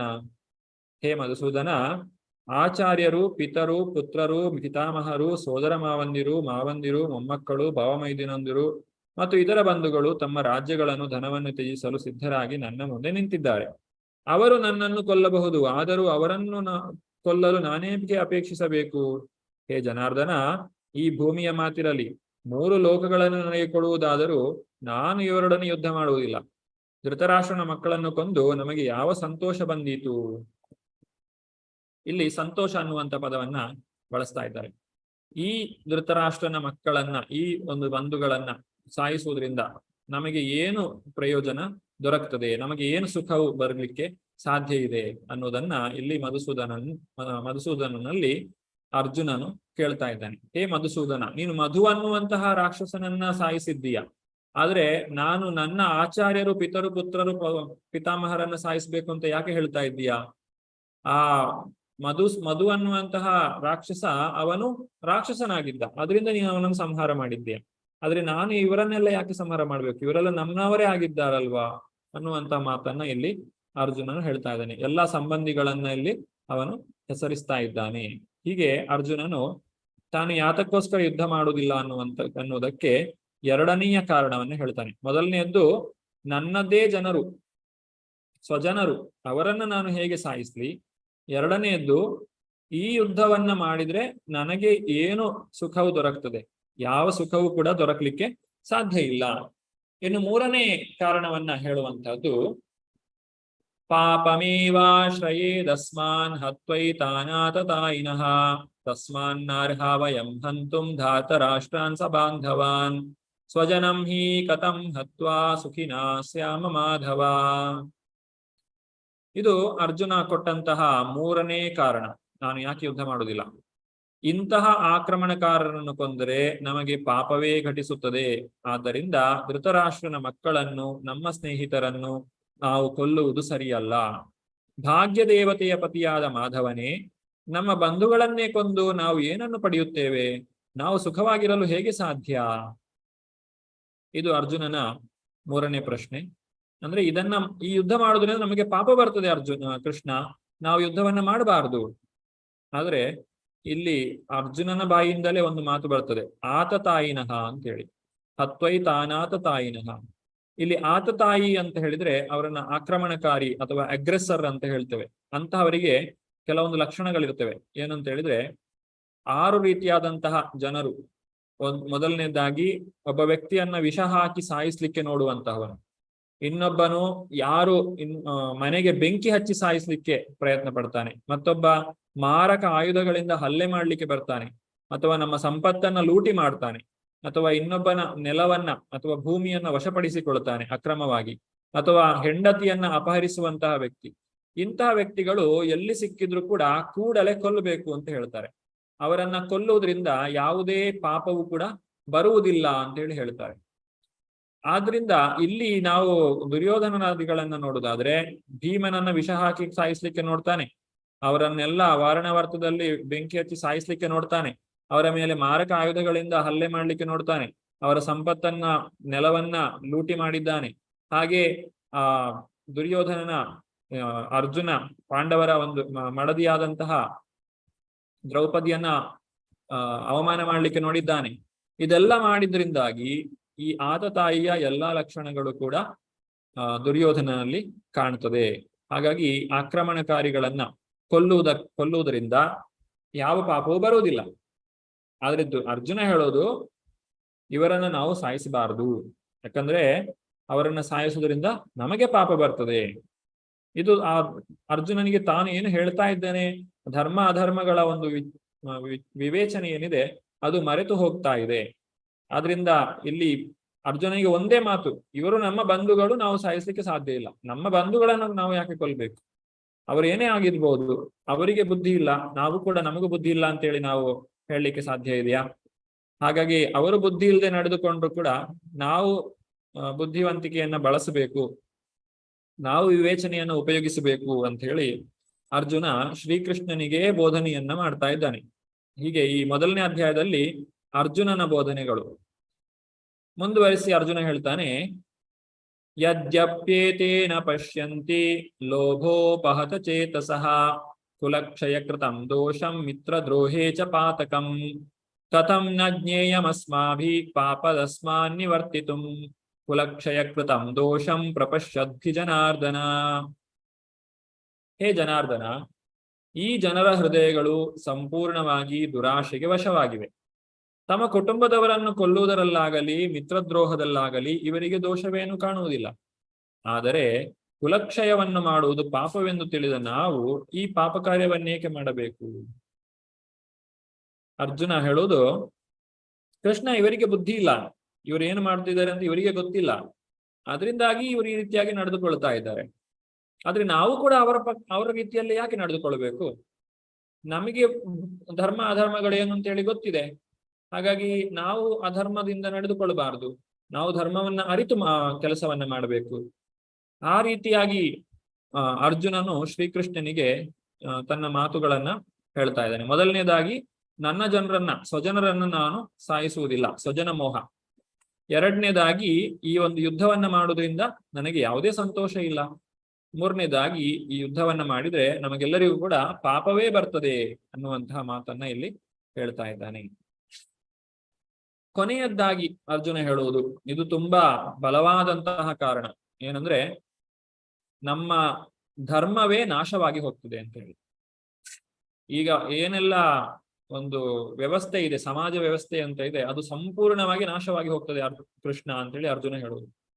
ಇಲ್ಲಿ ಅರ್ಜುನನ ಮಾತನ್ನ ನೋಡಿದಾಗ ಒಂದು ವ್ಯಂಗ್ಯ ನಮಗೆ ಗೊತ್ತಾಗ್ತದೆ. ಏನಂತ ಹೇಳಿದ್ರೆ, ಶ್ರೀಕೃಷ್ಣನು ಅವತಾರವನ್ನ ತಾಳಿ ಅಥವಾ ಶ್ರೀಕೃಷ್ಣನು ಸ್ವತಃ ಈ ಭೂಮಿಗೆ ಬಂದಿರುವಂತದ್ದು ಉದ್ದೇಶವೇ ಧರ್ಮ ಸಂಸ್ಥಾಪನೆಯನ್ನ ಮಾಡ್ಲಿಕ್ಕೋಸ್ಕರ.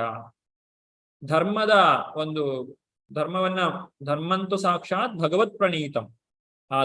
ಭಗವಂತ ಏನನ್ನ ಹೇಳಿದ್ದಾನೋ ಅದೇ ಧರ್ಮ. ಧರ್ಮವನ್ನ ನಾವು ಸೃಷ್ಟಿ ಮಾಡ್ಲಿಕ್ಕೆ ಸಾಧ್ಯ ಇಲ್ಲ. ಅಂತಹ ಧರ್ಮವನ್ನ ಸೃಷ್ಟಿ ಮಾಡಿದವನು, ಧರ್ಮವನ್ನ ಪಾಲನೆ ಮಾಡ್ತಾ ಇರುವವನು, ಧರ್ಮವನ್ನ ರಕ್ಷಣೆ ಮಾಡ್ತಾ ಇರುವಂತಹ ಶ್ರೀಕೃಷ್ಣನಲ್ಲಿ ಅರ್ಜುನ ಹೇಳ್ತಾ ಇರುವಂತಹ ಮಾತೇನು, ಕೃಷ್ಣ ಈ ಯುದ್ಧವನ್ನ ಮಾಡಿದ್ರೆ ಧರ್ಮವು ನಾಶವಾಗ್ತದೆ, ಹಾಗಾಗಿ ನಾವು ಯುದ್ಧವನ್ನ ಮಾಡಬಾರದು ಅಂತ ಹೇಳಿ ಅರ್ಜುನನು ಶ್ರೀಕೃಷ್ಣನಲ್ಲಿ ಹೇಳ್ತಾನೆ. ಏನು ಹೇಳ್ತಾನೆ? ಯಾವ ರೀತಿಯಾಗಿ ಧರ್ಮನಾಶವಾಗ್ತದೆ, ಧರ್ಮನಾಶಕ್ಕೆ ಏನೆಲ್ಲ ಕಾರಣಗಳಿವೆ? ಕುಲಕ್ಷಯೇ ಪ್ರಣಶ್ಯಂತಿ ಕುಲಧರ್ಮ ಸನಾತನಃ ಧರ್ಮೇ ನಷ್ಟೇ ಕುಲಂ ಕೃಷ್ಣಂ ಅಧರ್ಮೋಭಿಭವತ್ಯುತ. ಕುಲಕ್ಷಯವಾದರೆ ಸನಾತನವಾದ ಕುಲಧರ್ಮವು ನಾಶವಾಗುತ್ತದೆ. ಧರ್ಮವು ನಷ್ಟವಾದರೆ ಕುಟುಂಬದಲ್ಲಿ ಉಳಿದ ಭಾಗವು ಅಧರ್ಮದ ವಶವಾಗುತ್ತದೆ. ಈಗ ಸಾಮಾನ್ಯವಾಗಿ ಈ ಒಂದು ಯುದ್ಧದಲ್ಲಿ ಬಂದು ನೆರೆದಿರುವಂತಹ ಜನರು ಯಾರೆಲ್ಲ ಇದ್ದಾರೆ ಅಂತ ಹೇಳಿದ್ರೆ, ಎಲ್ಲರೂ ಕುಟುಂಬದಲ್ಲಿರುವಂತಹ ಎಲ್ಲಾ ಹಿರಿಯರು ಕೂಡ ಅಲ್ಲಿ ಬಂದು ನೆರೆದಿದ್ದಾರೆ. ಕುಟುಂಬದ ಎಲ್ಲಾ ಪುರುಷರು ಯಾರೆಲ್ಲ ಇದ್ದಾರೆ ಅವರೆಲ್ಲರೂ ಕೂಡ ಈ ಯುದ್ಧದಲ್ಲಿ ಬಂದು ನೆರೆದಿದ್ದಾರೆ. ಆದ್ರಿಂದ ಅವರೆಲ್ಲರೂ ಕೂಡ ಬಂದು ಇಲ್ಲಿ ಹತರಾದ್ರೆ, ಅವರೆಲ್ಲರೂ ಕೂಡ ಸತ್ತು ಹೋದರೆ ಮುಂದಕ್ಕೆ ಏನಾಗ್ತದೆ? ಮನೆಗಳಲ್ಲಿ ಉಳಿದಿರುವಂತಹವರು ಮಕ್ಕಳು ಮತ್ತು ಸ್ತ್ರೀಯರು, ಅವರಿಗೆ ಸರಿಯಾದಂತಹ ಮಾರ್ಗದರ್ಶನ ಇರುವುದಿಲ್ಲ ಮತ್ತು ಅವರಿಗೆ ಧರ್ಮ ಅಧರ್ಮಗಳನ್ನ ತಿಳಿಸಿಕೊಡುವವರು ಯಾರೂ ಇರುವುದಿಲ್ಲ. ಮಕ್ಕಳಿಗೆ ಮಾರ್ಗದರ್ಶನವನ್ನ ಮಾಡುವವರು ಯಾರು ಇರುವುದಿಲ್ಲ. ಹೀಗಿರಬೇಕಾದ್ರೆ ಇಂಥ ಪರಿಸ್ಥಿತಿಯಲ್ಲಿ ಮಕ್ಕಳು ಧರ್ಮವನ್ನ ದಾಟಿ, ಧರ್ಮವನ್ನ ಮೀರಿ ನಡೆಯುವಂತಹ, ಅಧರ್ಮದ ದಾರಿಯಲ್ಲಿ ನಡೆಯುವಂತಹ ಒಂದು ಸಂದರ್ಭ ಇರುತ್ತದೆ. ಹಾಗಾಗಿ ನಾವು ಯುದ್ಧವನ್ನ ಮಾಡುವುದು ಸರಿಯಲ್ಲ. ಧರ್ಮವು ನಾಶವಾಗಿ ಹೋಗುವಂತಹ ಪರಿಸ್ಥಿತಿ ಬರ್ತದೆ. ಕೃಷ್ಣ ಧರ್ಮವನ್ನ ನೋಡಿಕೊಳ್ಳುವಂತಹ ಎಲ್ಲಾ ಮುಖಂಡರು ಅಥವಾ ಮನೆಯ ಏನು ನಾವು ಯಜಮಾನರು ಅಂತ ಹೇಳ್ತೇವೆ, ಅವರೆಲ್ಲರೂ ಕೂಡ ಇಲ್ಲಿ ನಾಶವಾಗಿ ಹೋದಾಗ ಈ ಮಕ್ಕಳು ಅವರನ್ನ ಸರಿದಾರಿಗೆ ತರುವಂತಹ ಜನರು ಯಾರೂ ಈ ಮನೆಯಲ್ಲಿ ಇರುವುದಿಲ್ಲ. ಹಾಗಾಗಿ ಹೇಗೆ ಈ ಒಂದು ಯುದ್ಧವನ್ನ ನಾವು ಮಾಡ್ಲಿಕ್ಕೆ ಸಾಧ್ಯ? ಇನ್ನೂ ಕೆಲವೊಂದು ಸಾಧ್ಯತೆಗಳನ್ನ ಅರ್ಜುನನು ಹೇಳ್ತಾನೆ. ಏನಂತ ಹೇಳಿದ್ರೆ, ಅಧರ್ಮಾಭಿಭವಾತ್ ಕೃಷ್ಣ ಪ್ರದುಷ್ಯಂತಿ ಕುಲಸ್ತ್ರಿಯಃ ಸ್ತ್ರೀಷು ದುಷ್ಟಾಸು ವಾರ್ಷ್ಣೇಯ ಜಾಯತೆ ವರ್ಣ ಸಂಕರಃ. ಹೇ ಕೃಷ್ಣ, ಕುಟುಂಬದಲ್ಲಿ ಅಧರ್ಮವು ಪ್ರಧಾನವಾದಾಗ ಕುಲ ಸ್ತ್ರೀಯರು ನೀತಿ ಭ್ರಷ್ಟರಾಗಿ ಅನಿಷ್ಟ ಸಂತಾನ ಸೃಷ್ಟಿಯಾಗುತ್ತದೆ. ಈ ರೀತಿ ಮುಂದಕ್ಕೆ ಈ ಒಂದು ಸಮಾಜ ಬೆಳೆದಾಗ, ಅಂದ್ರೆ ಈಗ ಇರುವಂತಹ ಎಲ್ಲಾ ಜನರು ನಾಶವಾದ ನಂತರ ಈ ಸಮಾಜ ಮುಂದಕ್ಕೆ ಬೆಳೀತಾ ಹೋದಾಗ ಏನಾಗುತ್ತದೆ, ಅಧರ್ಮವು ಕುಟುಂಬಗಳಲ್ಲಿ ತುಂಬಾ ಪ್ರಬಲವಾಗಿರುವುದನ್ನ ನಾವು ಕಾಣ್ತೇವೆ. ಈ ರೀತಿಯಾಗಿ ಆಗುವುದರಿಂದ ಸ್ತ್ರೀಯರು ತಮ್ಮ ಒಂದು ಸ್ಥಾನದಿಂದ ಪತಿತರಾಗುವಂತಹ ಒಂದು ಸನ್ನಿವೇಶ ಉಂಟಾಗ್ತದೆ. ಸಮಾಜದಲ್ಲಿ ಯಾವೆಲ್ಲ ಒಂದು ಸಂಸ್ಕೃತಿಯನ್ನ ನಾವು ಪಾಲನೆ ಮಾಡಿಕೊಂಡು ಬಂದಿದ್ದೇವೋ ಅದೆಲ್ಲವೂ ಕೂಡ ನಾಶವಾದಾಗ ಆ ಒಂದು ಸ್ತ್ರೀಯರು ಪತಿತರಾಗಿ ಅವರಿಂದ ಹುಟ್ಟುವಂತಹ ಮಕ್ಕಳು ಏನಿದ್ದಾರೆ ಅವರನ್ನ ವರ್ಣಸಂಕರರು ಅಂತ ಹೇಳಿ ಕರೀತೇವೆ. ಅಂದ್ರೆ ಅವರು ಯಾವುದೇ ವರ್ಣಕ್ಕೆ, ಯಾವುದೇ ಆಶ್ರಮಕ್ಕೆ ಸರಿಯಾಗಿ ಹೊಂದಿಕೆ ಆಗುವುದಿಲ್ಲ. ಬ್ರಾಹ್ಮಣ, ಕ್ಷತ್ರಿಯ, ವೈಶ್ಯ, ಶೂದ್ರ ಈ ರೀತಿಯಾಗಿ 4 ವರ್ಣಗಳನ್ನ ಹೇಳ್ತಾರೆ. ಅವರು ಯಾವುದೇ ವರ್ಣಕ್ಕೆ ಕೂಡ ಸೇರದವರಾಗಿರುತ್ತಾರೆ. ಅವರಿಂದ ಸಮಾಜಕ್ಕೆ ಯಾವುದೇ ಕೊಡುಗೆಗಳು ಸಿಗುವುದಿಲ್ಲ. ಇಂತಹ ಒಂದು ಅನಿಷ್ಟ ಸಂತಾನಗಳು ಸೃಷ್ಟಿಯಾಗುವಂತಹ ಸಾಧ್ಯತೆಗಳು ಇವೆ ಅಂತ ಹೇಳಿ ಅರ್ಜುನನು ಶ್ರೀಕೃಷ್ಣನಲ್ಲಿ ಹೇಳ್ತಾನೆ. ಇದು ತುಂಬಾ ಬಲವಾದಂತಹ ಕಾರಣವನ್ನ ಅರ್ಜುನ ಹೇಳ್ತಾ ಇರುವಂತದ್ದು. ಈ ಧರ್ಮವೇ ನಷ್ಟವಾಗಿ ಹೋಗ್ತದೆ ಅಂತ ಹೇಳಿ. ಮುಂದಕ್ಕೆ ಅರ್ಜುನ ಹೇಳುವಂತಹ ಇನ್ನೊಂದು ಕಾರಣ ಅಂದ್ರೆ ಅದರದ್ದೇ ಮುಂದುವರಿದ ಭಾಗ. ಈ ರೀತಿ ಧರ್ಮವು ನಾಶವಾಯಿತು ಮತ್ತು ಸ್ತ್ರೀಯರು ಪತನವನ್ನ ಹೊಂದಿ ಬೇಡದ ಸಂತಾನವು ಸೃಷ್ಟಿಯಾದ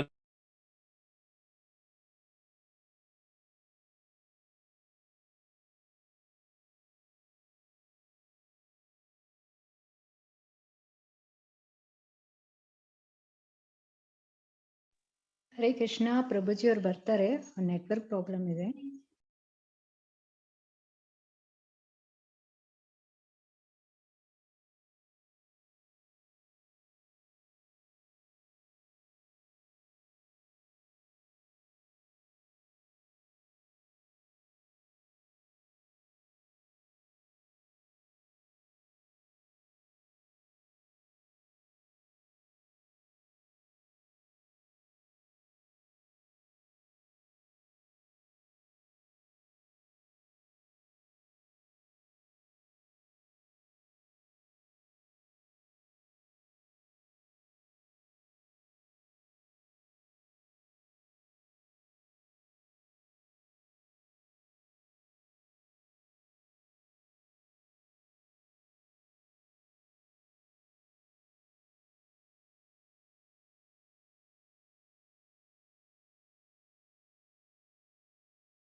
ಹರೇ ಕೃಷ್ಣ ಕೃಷ್ಣ ಕೃಷ್ಣ ಹರೇ ಹರೇ, ಹರೇ ರಾಮ ರಾಮ ರಾಮ ಹರೇ ಹರೇ.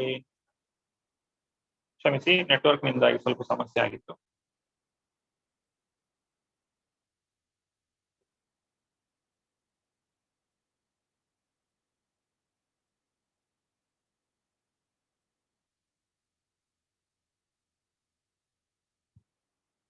ನಲವತ್ತ 1ನೇ ಶ್ಲೋಕದವರೆಗೆ ನಾವು ನೋಡಿದ್ದೇವೆ.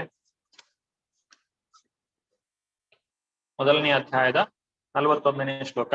ಸಂಕರೋ ನರಕಾಯೈವ ಕುಲಜ್ಞಾನಂ ಕುಲಸ್ಯ ಚ ಪತ್ನಿ ಪಿತರೋ ಹೇಷಂ ಲುಪ್ತ ಪಿಂಡೋದಕ ಕ್ರಿಯಾ. ಹೀಗೆ ಈ ಒಂದು ಬೇಡದ ಸಂತಾನವು ಸಮಾಜದಲ್ಲಿ ಸೃಷ್ಟಿಯಾದಾಗ ಏನಾಗ್ತದೆ,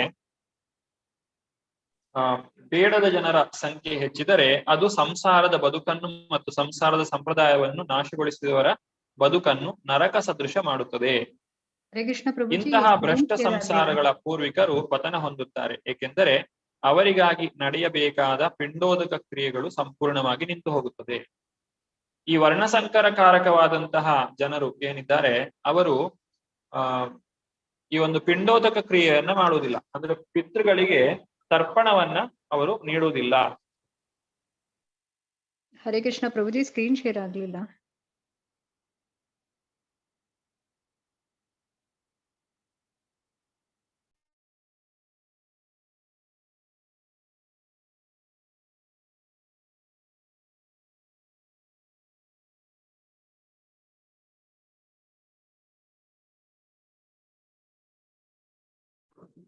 ಹರೇ ಕೃಷ್ಣ ಮಾತಾಜಿ. ಎಸ್ ಮಾತಾಜಿ, ಮಾಡ್ತೇನೆ. ಈಗ ಕಾಣ್ತಾ ಇದೆಯಾ? ಎಸ್ ಪ್ರಭುಜಿ, ಕಾಣ್ತಾ. ಓಕೆ.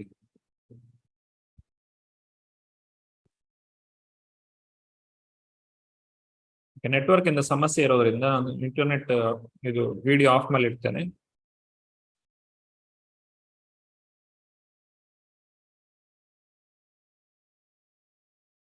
ಓಕೆ ಪ್ರಭುಜಿ. ಸರಿ ಇದೆಯಲ್ಲ ಮಾತಾಜಿ? ಎಸ್ ಪ್ರಭುಜಿ. ಓಕೆ. ಅನಗತ್ಯವಾದಂತಹ ಈ ಒಂದು ಸಂತಾನಗಳು ಸಮಾಜದಲ್ಲಿ ಬೆಳೆಯುವುದರಿಂದ ಪಿತೃಗಳಿಗೆ ತರ್ಪಣ ದೊರಕದೆ ಪಿತೃಗಳು ನರಕದಲ್ಲಿ ವಾಸ ಮಾಡಬೇಕಾಗ್ತದೆ ಅಂತ ಹೇಳಿ ಇಲ್ಲಿ ಅರ್ಜುನನು ಹೇಳ್ತಾ ಇದ್ದಾನೆ. ಆದ್ರಿಂದ ಅವರ ಬದುಕನ್ನು, ನಮ್ಮ ಬದುಕನ್ನು ಇದು ನರಕ ಸದೃಶವನ್ನಾಗಿ ಮಾಡ್ತದೆ. ಇದು ಅರ್ಜುನನು ಹೇಳುವಂತಹ ಹೇಗೆ ಧರ್ಮವು ನಾಶವಾಗ್ತದೆ ಅನ್ನೋದರ ಒಂದು ಕಾರಣವನ್ನ ಹೇಳ್ತಾ ಇರುವಂತದ್ದು. ಹೀಗೆ ಧರ್ಮವು ನಷ್ಟವಾದಾಗ ಏನಾಗ್ತದೆ? ದೋಷೈರೇತೈ ಕುಲಘ್ನಾನಾಂ ವರ್ಣಸಂಕರಕಾರಕೈ ಉತ್ಸಾದ್ಯಂತೆ ಜಾತಿ ಧರ್ಮ ಕುಲಧರ್ಮಾಷ್ಟು ಶಾಶ್ವತ. ಕುಟುಂಬದ ಸಂಪ್ರದಾಯವನ್ನು ನಾಶ ಮಾಡಿ ಬೇಡದ ಮಕ್ಕಳನ್ನು ಸೃಷ್ಟಿಸುವವರ ದುಷ್ಕರ್ಮದಿಂದ ಎಲ್ಲ ಸಮುದಾಯ ಯೋಜನೆಗಳು, ಕುಟುಂಬ ಕಲ್ಯಾಣ ಚಟುವಟಿಕೆಗಳು ನಾಶವಾಗುತ್ತವೆ.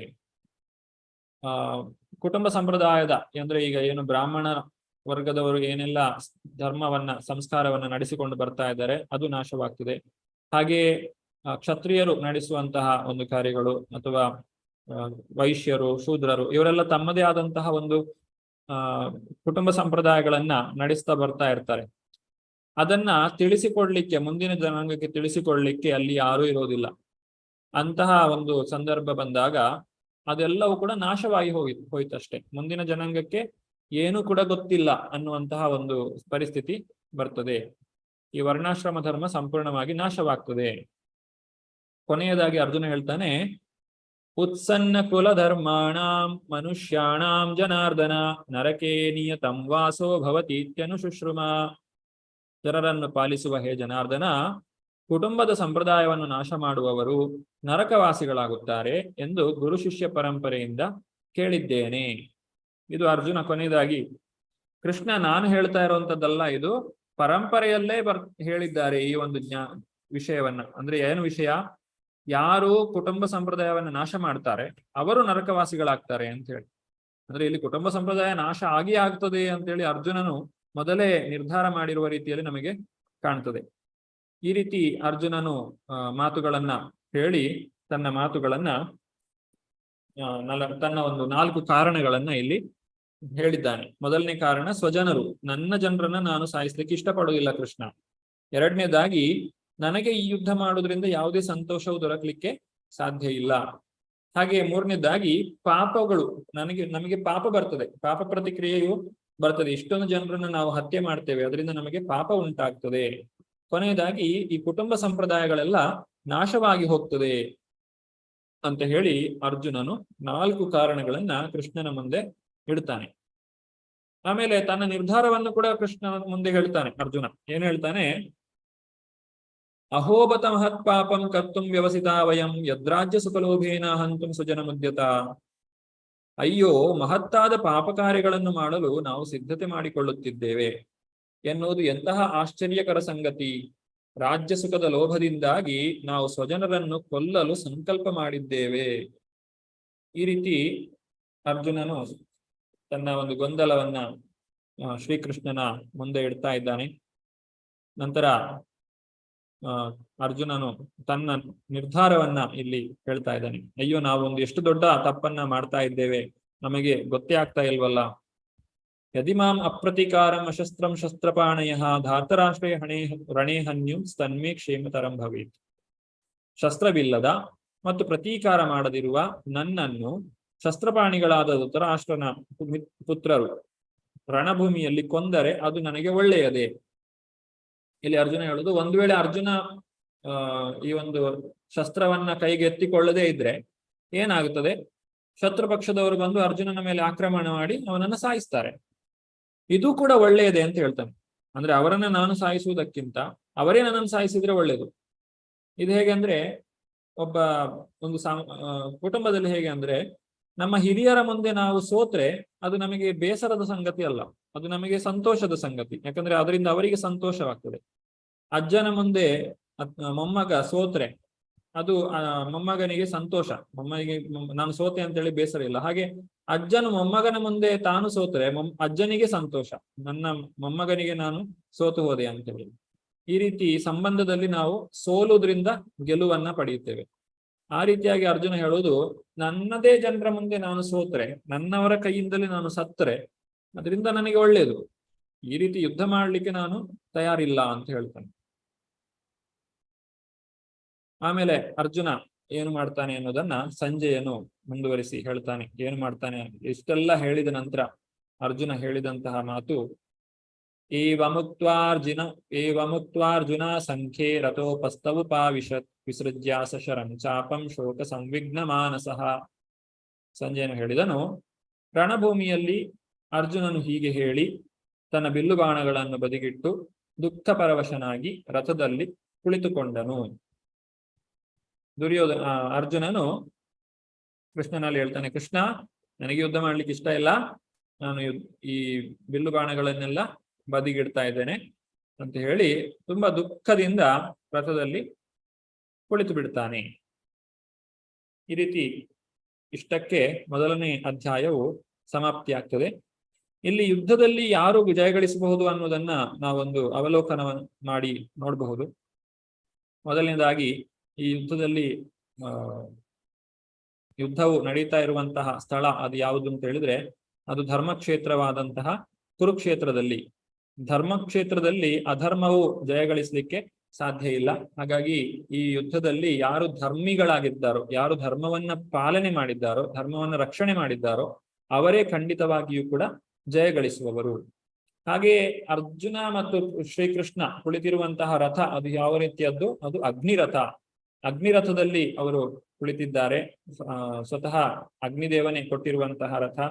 ಹಾಗೆ ಅವರ ರಥದಲ್ಲಿ ಕಪಿಧ್ವಜನಿದ್ದಾನೆ, ಹನುಮಂತನಿದ್ದಾನೆ. ಅದರಿಂದ ಅವರ ಧ್ವಜವನ್ನ ಕಪಿಧ್ವಜ ಅಂತ ಹೇಳಿ ಕರೆಯುತ್ತಾರೆ.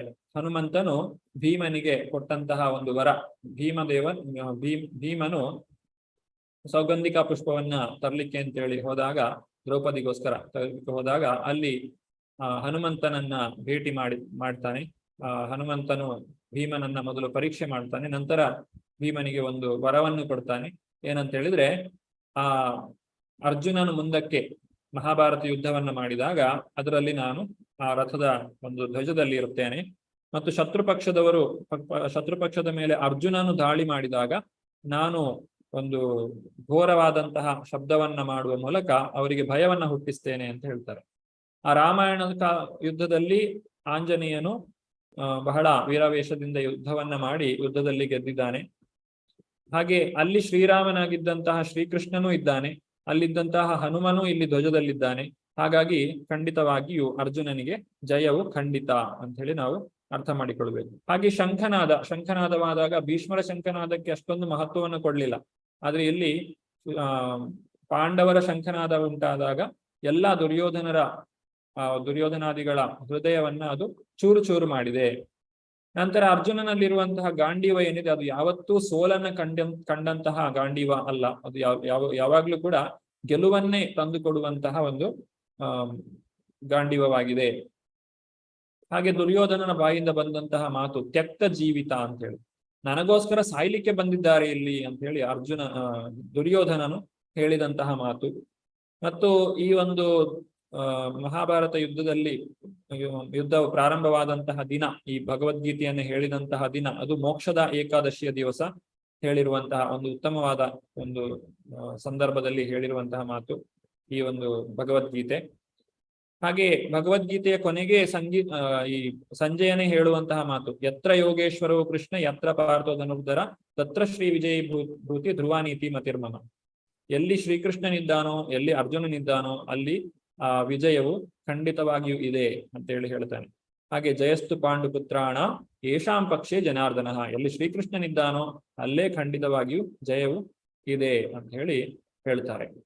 ಈ ರೀತಿ ಅನೇಕ ಕಾರಣಗಳನ್ನು ಕೊಡಬಹುದು ಅರ್ಜುನನೇ ಯುದ್ಧವನ್ನ ಗೆಲ್ತಾನೆ ಅನ್ನೋದಕ್ಕೆ. ಆದ್ರೆ ಅರ್ಜುನ ಮಾತ್ರ ತಾನು ಯುದ್ಧವನ್ನ ಮಾಡುವುದಿಲ್ಲ ಅಂತ ಹೇಳಿ ಕುಳಿತು ಬಿಟ್ಟಿದ್ದಾನೆ. ಈಗ ಶ್ರೀಕೃಷ್ಣನು ಅರ್ಜುನನನ್ನ ಯಾವ ರೀತಿಯಾಗಿ ಕಾರಣಗಳನ್ನ ಕೊಟ್ಟು ಮತ್ತೆ ಅವನನ್ನ ಯುದ್ಧ ಮಾಡುವಂತೆ ಪ್ರೇರೇಪಿಸ್ತಾನೆ, ಮತ್ತು ಯುದ್ಧವನ್ನ ಮಾಡುವುದರ ಮೂಲ ಉದ್ದೇಶ ಏನು, ಮುಖ್ಯವಾಗಿ ಯಾಕೆ ಈ ಯುದ್ಧ ನಡೀತಾ ಇದೆ. ಈ ಯುದ್ಧವು ನಡೀತಾ ಇರುವಂತಹದ್ದು ಅರ್ಜುನನಿಗಾಗಿ ಅಲ್ಲ, ಯುಧಿಷ್ಠಿರ ಮಹಾರಾಜನಿಗಾಗಿ ಅಲ್ಲ, ಅಥವಾ ಯಾವುದೇ ಒಬ್ಬ ವ್ಯಕ್ತಿಯ ಸ್ವಾರ್ಥಕ್ಕಾಗಿ ಅಲ್ಲ, ಒಬ್ಬ ವ್ಯಕ್ತಿಯ ಒಂದು ಭೌತಿಕವಾದಂತಹ ಅಭ್ಯುದಯಕ್ಕಾಗಿ ಅಲ್ಲ. ಈ ಯುದ್ಧವು ನಡೀತಾ ಇರುವಂತಹದ್ದು ಧರ್ಮವನ್ನ ಮತ್ತೆ ಪುನಃಸ್ಥಾಪನೆ ಮಾಡ್ಲಿಕ್ಕೋಸ್ಕರ. ದುರ್ಯೋಧನಾದಿಗಳನ್ನ ಶ್ರೀಕೃಷ್ಣ ಯಾವ ರೀತಿಯಾಗಿ ಒಬ್ಬ ರೈತನು ತನ್ನ ಒಂದು ಭೂಮಿಯಲ್ಲಿ ಬೆಳೆದಂತಹ ಕಳೆ ಗಿಡಗಳನ್ನ ಕಿತ್ತು ಬಿಸಾಕ್ತಾನೋ, ಆ ರೀತಿಯಾಗಿ ಶ್ರೀಕೃಷ್ಣನು ಈ ದುರ್ಯೋಧನಾದಿಗಳು ಯಾರೆಲ್ಲ ಇದ್ದಾರೆ ದುಷ್ಟರು, ಅವರನ್ನೆಲ್ಲರನ್ನು ಕೂಡ ನಾಶ ಮಾಡ್ಲಿಕ್ಕೋಸ್ಕರ ಆ ಉದ್ದೇಶದಿಂದ ರಚಿತವಾಗಿರುವಂತಹ ಒಂದು ಯುದ್ಧವಾಗಿದೆ ಇದು. ಅದನ್ನ ಅರ್ಜುನನಿಗೆ ಸರಿಯಾಗಿ ಕಾರಣವನ್ನ ಕೊಟ್ಟು, ಅರ್ಜುನನು ಕೊಟ್ಟಂತಹ ಎಲ್ಲಾ ಕಾರಣಗಳಿಗೂ ಉತ್ತರವನ್ನ ಕೊಟ್ಟು ಶ್ರೀಕೃಷ್ಣನು 2ನೇ ಅಧ್ಯಾಯದಲ್ಲಿ ತನ್ನ ಮಾತುಗಳನ್ನ ಪ್ರಾರಂಭಿಸ್ತಾನೆ ಅನ್ನೋದನ್ನ ನಾವು ಯಾವ ರೀತಿಯಾಗಿ ಶ್ರೀಕೃಷ್ಣನು ಇದನ್ನ ಮಾಡ್ತಾನೆ ಅನ್ನೋದನ್ನ ನಾವು ಮುಂದಿನ ಭಾನುವಾರ ನೋಡೋಣ. ಇವತ್ತಿನ ವಿಚಾರದಲ್ಲಿ ಯಾರಿಗಾದ್ರೂ ಪ್ರಶ್ನೆಗಳಿದ್ರೆ ದಯವಿಟ್ಟು ಕೈ ಮೇಲೆತ್ತಿ ಪ್ರಶ್ನೆಗಳನ್ನ ಕೇಳಬಹುದು, ಅಥವಾ ತಮಗೆ ಇವತ್ತಿನ ವಿಚಾರಗಳು ಬಹಳಷ್ಟು ಯಾವುದು ಇಷ್ಟವಾಗಿದ್ದಲ್ಲಿ ಅವುಗಳನ್ನು ಕೂಡ ತಿಳಿಸಬಹುದು. ಶ್ರೀನಿವಾಸ್ ಐತಾಳ್ ಅವರೇ, Hare Krishna.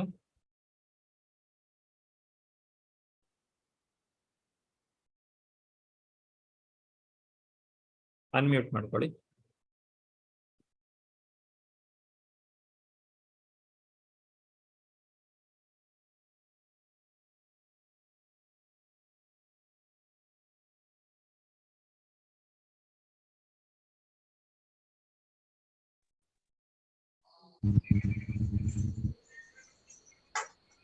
Yeah, it's a very interesting discourse. I am very happy to listen to it. It's extremely useful to especially the youth generation. So you are actually contributing for the Indian philosophy to the next generation to carry on. Thank you so much. Thank you very much for your encouragement. Hare Krishna.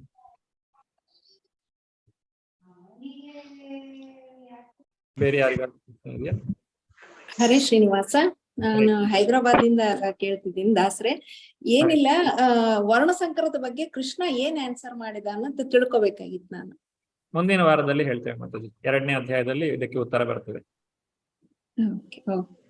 ಧನ್ಯವಾದಗಳು. ಹರೇ ಕೃಷ್ಣ. ತುಂಬಾ ಚೆನ್ನಾಗಿ ಹೇಳ್ತೀರಿ ನೀವು class. Hare Krishna, ಧನ್ಯವಾದ. Hare Krishna. Redmi. ನಮಸ್ಕಾರ ಗುರುಜಿ. ಹರೇ ಕೃಷ್ಣ, ಹೇಳಿ. ನೀವು ಇಲ್ಲಿ ಉಚ್ಚಾರಣೆ ಮಾಡ್ತಾ ಇರೋದು ನಮ್ಮ ಕೆಳಗಡೆ ಕೃಷ್ಣ ಅರ್ಜುನ ರಥದಲ್ಲಿ ನಿಂತ್ಕೊಂಡು ನಮ್ಗೆ ಭಾವನೆ ಆ ರೀತಿ ಬರುತ್ತೆ. ನೀವು ಹೇಳ್ತಾ ಇದ್ದೀರಲ್ಲ, ನಮ್ಗೆ ಕೆಳಗಡೆ ನಿಂತಿದ್ದಾರೆ, ಅವ್ರು ಯುದ್ಧ ಮಾಡ್ತಿದ್ದಾರೆ, ಆಮೇಲೆ ಹೋಗಿದ್ದು ಮುಖದ ಮೇಲೆ ಹೋಗಿ ನೋಡೋಣ ಅಂತ ಆ ತರ ಭಾವನೆಯಲ್ಲಿ ಹೇಳ್ತೀರಾ. ತುಂಬಾ ಚೆನ್ನಾಗಿ ಹೇಳ್ತಿದ್ದಾರೆ. ನಮಸ್ಕಾರ, ವಂದನೆಗಳು. ಧನ್ಯವಾದ. ಆ ತರ ನಮ್ಮಲ್ಲಿ ಭಾವನೆ ಉಕ್ಕಿ ಬರುತ್ತೆ ನೀವು ಹೇಳ್ತಾ ಇರೋದು. ಎಲ್ಲ ಪ್ರಭುಪಾದರ ಆಶೀರ್ವಾದ. ಹರೇ ಕೃಷ್ಣ. ಕೃಷ್ಣನೇ ಬಂದು ಹೇಳಿಸ್ತಾ ಇದ್ದಾನೆ ಅಂತ ನಮ್ಮ ಭಾವನೆ. ಹರೇ ಹರೇ ಕೃಷ್ಣ ಪ್ರಭುಜಿ. ಹರೇ ಕೃಷ್ಣ. ಹೇಳಿದ್ರಲ್ಲಿ ಸೌಗಂಧಿಕ ಪುಷ್ಪ ತರಲಿಕ್ಕೆ ಹೋದಾಗ ಭೀಮನಿಗೆ ಹನುಮಂತ ಪರೀಕ್ಷೆ ಮಾಡ್ತಾನೆ ಅಂದ್ರಲ್ಲ, ಅದು ಯಾವ ಪರೀಕ್ಷೆ ಅಂತ ಒಂದ್ ಸ್ವಲ್ಪ ಹೇಳಿದ್ರೆ. ಹೌದು, ಭೀಮ ಹನುಮಂತ ಮೊದಲು ತನ್ನ ಒಂದು ಗುರುತನ್ನ ತೋರಿಸುವುದಿಲ್ಲ. ಭೀಮನಿಗೆ ತನ್ನ ಬಾಲವನ್ನ ದಾರಿಗೆ ಅಡ್ಡವಾಗಿ ಇಟ್ಟಿರ್ತಾನೆ. ಹಾಗೆ ಭೀಮನು ಒಂದು ಕಪಿಯ ಬಾಲವನ್ನು ತಾನು ದಾಟಿಕೊಂಡು ಹೋಗುವುದಿಲ್ಲ ಅಂತ ಹೇಳಿ ಅವನು ನಿರ್ಧಾರ ಮಾಡಿರ್ತಾನೆ. ಹಾಗಾಗಿ ಆ ಕಪಿಯನ್ನ ನಿನ್ನ ಬಾಲವನ್ನ ಸರಿಸು ಅಂತ ಹೇಳಿ ಹೇಳ್ತಾನೆ. ಆಗ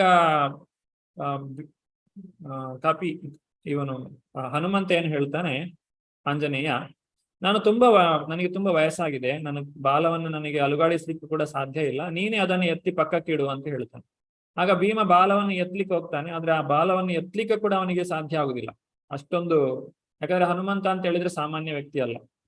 ಆಗ ಭೀಮನಿಗೆ ಗೊತ್ತಾಗ್ತದೆ ಈ ವ್ಯಕ್ತಿ ಸಾಮಾನ್ಯರಲ್ಲ ಅಂತೇಳಿ ಭೀಮ ಅವರಿಗೆ ಶರಣಾಗ್ತಾನೆ. ಆಗ ಆಂಜನೇಯನು ತನ್ನ ನಿಜವಾದ ರೂಪವನ್ನ ತೋರಿಸಿ ಭೀಮನನ್ನ ಅನುಗ್ರಹಿಸ್ತಾನೆ. ಹರೇ ಕೃಷ್ಣ. ಹರೇ ಕೃಷ್ಣ ಪ್ರಭು. ಹರೇ ಕೃಷ್ಣ ಪ್ರಭು, ನೀವು ಅವಾಗ್ಲೇ ಹೇಳಿದ್ರಲ್ಲ, ಅರ್ಜುನನ್ನ ಗಾಂಡೀವ ಅದಕ್ಕೆ ಕೆಳಗೆ ಬಿದ್ದಿದೆ, ಕೂದಲುಗಳು ನಿಮರುತ್ತಿವೆ, ಬೆವರುತ್ತಿ ಚರ್ಮದಲ್ಲಿ ಬೆವರುತ್ತಿದೆ ಅಂತ ಹೇಳ್ತಿರಲ್ಲ, ಅದು ರಿಯಲ್ ಲೈಫಲ್ಲೂ ಮನುಷ್ಯನು ಯಾವ್ದಾದ್ರು ಸ್ಥಿತಿಯಲ್ಲಿ ಫುಲ್ ಅವನಿಗೆ ಏನ್ ಮಾಡ್ಬೇಕು ಅನಿಸ್ತಲ್ಲ, ಆ ಟೈಮಲ್ಲಿ ಏನ್ ಮಾಡ್ಬೇಕು ಅನ್ನೋದು ನಮ್ಗೆ ಪ್ರಶ್ನೆ. ಇಂಥ ಸಂದರ್ಭದಲ್ಲಿ ನಾವು ಏನು ಮಾಡಬೇಕು? ಯಾಕಂದ್ರೆ ನಮಗೂ ಕೂಡ ಇಂತಹ ಒಂದು ಪರಿಸ್ಥಿತಿ ಬರ್ತದೆ. ಅಂತ ಸಂದರ್ಭದಲ್ಲಿ ನಮ್ಮ ಸಹಾಯಕ್ಕೆ ಬರುವಂತಹದ್ದು ಏನು ಅಂತ ಹೇಳಿದ್ರೆ, ನಾವು ಹಿಂದೆ ಕಲಿತಂತಹ ವಿದ್ಯೆ, ನಾವು ರೀತಿಯಾಗಿ ಸಂಸ್ಕಾರವನ್ನ ರೂಪಿಸಿಕೊಂಡಿರ್ತೇವೆ, ಯಾವ ರೀತಿಯ ಗುಣಗಳನ್ನ ಬೆಳೆಸಿಕೊಂಡಿರ್ತೇವೆ. ಮೂಲವಾಗಿ ಮೂರು ಗುಣಗಳನ್ನ ಹೇಳ್ತೇವೆ, ಸತ್ವ, ರಜಸ್ಸು, ತಮಸ್ಸು ಅಂತ ಹೇಳಿ. ಈ ಸತ್ವಗುಣವನ್ನ ಬೆಳೆಸಿಕೊಂಡಿದ್ರೆ ನಮ್ಮ ಇಂದ್ರಿಯಗಳ ಹತೋಟಿಯನ್ನ ನಾವು ತಪ್ಪಿಸಿ ಹೋಗುದಿಲ್ಲ. ಆ ಇಂದ್ರಿಯಗಳು ಯಾವಾಗಲೂ ನಮ್ಮ ಹತೋಟಿಯಲ್ಲಿ ಇರ್ತದೆ, ಮತ್ತೆ ಪರಿಸ್ಥಿತಿಯನ್ನ ನಿಭಾಯಿಸುವಂತ ಶಕ್ತಿ ನಮಗೆ ಇರ್ತದೆ. ಅದೇ ನಾವು ರಜೋಗುಣ ತಮೋಗುಣಗಳಿಗೆ ಇಳಿದು ಹೋದಾಗ ಪರಿಸ್ಥಿತಿ ನಮ್ಮ ಕೈ ಮೀರಿ ಹೋಗುವಂತ ಸಾಧ್ಯತೆಗಳು ಇರ್ತವೆ. ಸತ್ವಗುಣದಲ್ಲಿರುವ ವ್ಯಕ್ತಿ ಯಾವಾಗಲೂ ಯೋಚನೆ ಮಾಡಿ ಕೆಲಸ ಮಾಡ್ತಾನೆ, ರಜೋಗುಣದಲ್ಲಿರುವ ವ್ಯಕ್ತಿ ಕೆಲಸ ಮಾಡಿದ ಮೇಲೆ ಯೋಚನೆ ಮಾಡ್ತಾನೆ, ತಮೋಗುಣದಲ್ಲಿರುವ ವ್ಯಕ್ತಿ ಯೋಚನೆನೇ ಮಾಡದೆ ಕೆಲಸ ಮಾಡ್ತಾ ಹೋಗ್ತಾನೆ. ಹೀಗೆ ನಾವು ಸತ್ವಗುಣವನ್ನ ಬೆಳೆಸಿಕೊಳ್ಬೇಕು. ಹಾಗಾಗಿ ಇಂತಹ ಕಷ್ಟದ ಸಂದರ್ಭದಲ್ಲಿ ಒಳ್ಳೆಯ ಫಲಿತಾಂಶವನ್ನೇ ಪಡಿಬೇಕು ಅಂತಿರುವಂತಹ ವ್ಯಕ್ತಿ ತನ್ನ ಜೀವನದಲ್ಲಿ ಮೊದಲೇ ಅದಕ್ಕೆ ಬೇಕಾದಂತಹ ಸಿದ್ಧತೆಯನ್ನ ಮಾಡಿಟ್ಟಿರಬೇಕು. ಆಗಿದ್ದ ಮಾತ್ರ ಅವನಿಗೆ ಅದರಿಂದ ಒಂದು ಹೊರಗೆ ಬರಲಿಕ್ಕೆ ಸಾಧ್ಯವಾಗ್ತದೆ. ಹರೇ ಕೃಷ್ಣ. ಪ್ರಭುಜಿಯವರೇ, ಮಂಜಣ್ಣ ಮಾತಾಡ್ತಾರೆ. ಕುಲಧರ್ಮ ನಾಶವಾಗುತ್ತೆ, ಸಂತತಿ ನಾಶವಾಗುತ್ತೆ, ಕೆಟ್ಟದ ಮಕ್ಕಳು ಹುಟ್ಟುತ್ತಾರೆ, ನಮ್ಮ ಧರ್ಮ ಅಧರ್ಮವಾಗುತ್ತೆ ಅಂತ ಅವ್ರಿಗೆ ಅರ್ಜುನನಿಗೆ ಬಂದಿದೆಯಲ್ಲ, ಯಾತಕ್ಕೆ ಅಂತ. ಅದು ಅರ್ಜುನನು ಹೇಳುವಂತಹ ಸಾಧ್ಯತೆಗಳು ಈ ರೀತಿಯಾಗಿ ಆಗಬಹುದು ಅಂತ ಹೇಳಿ.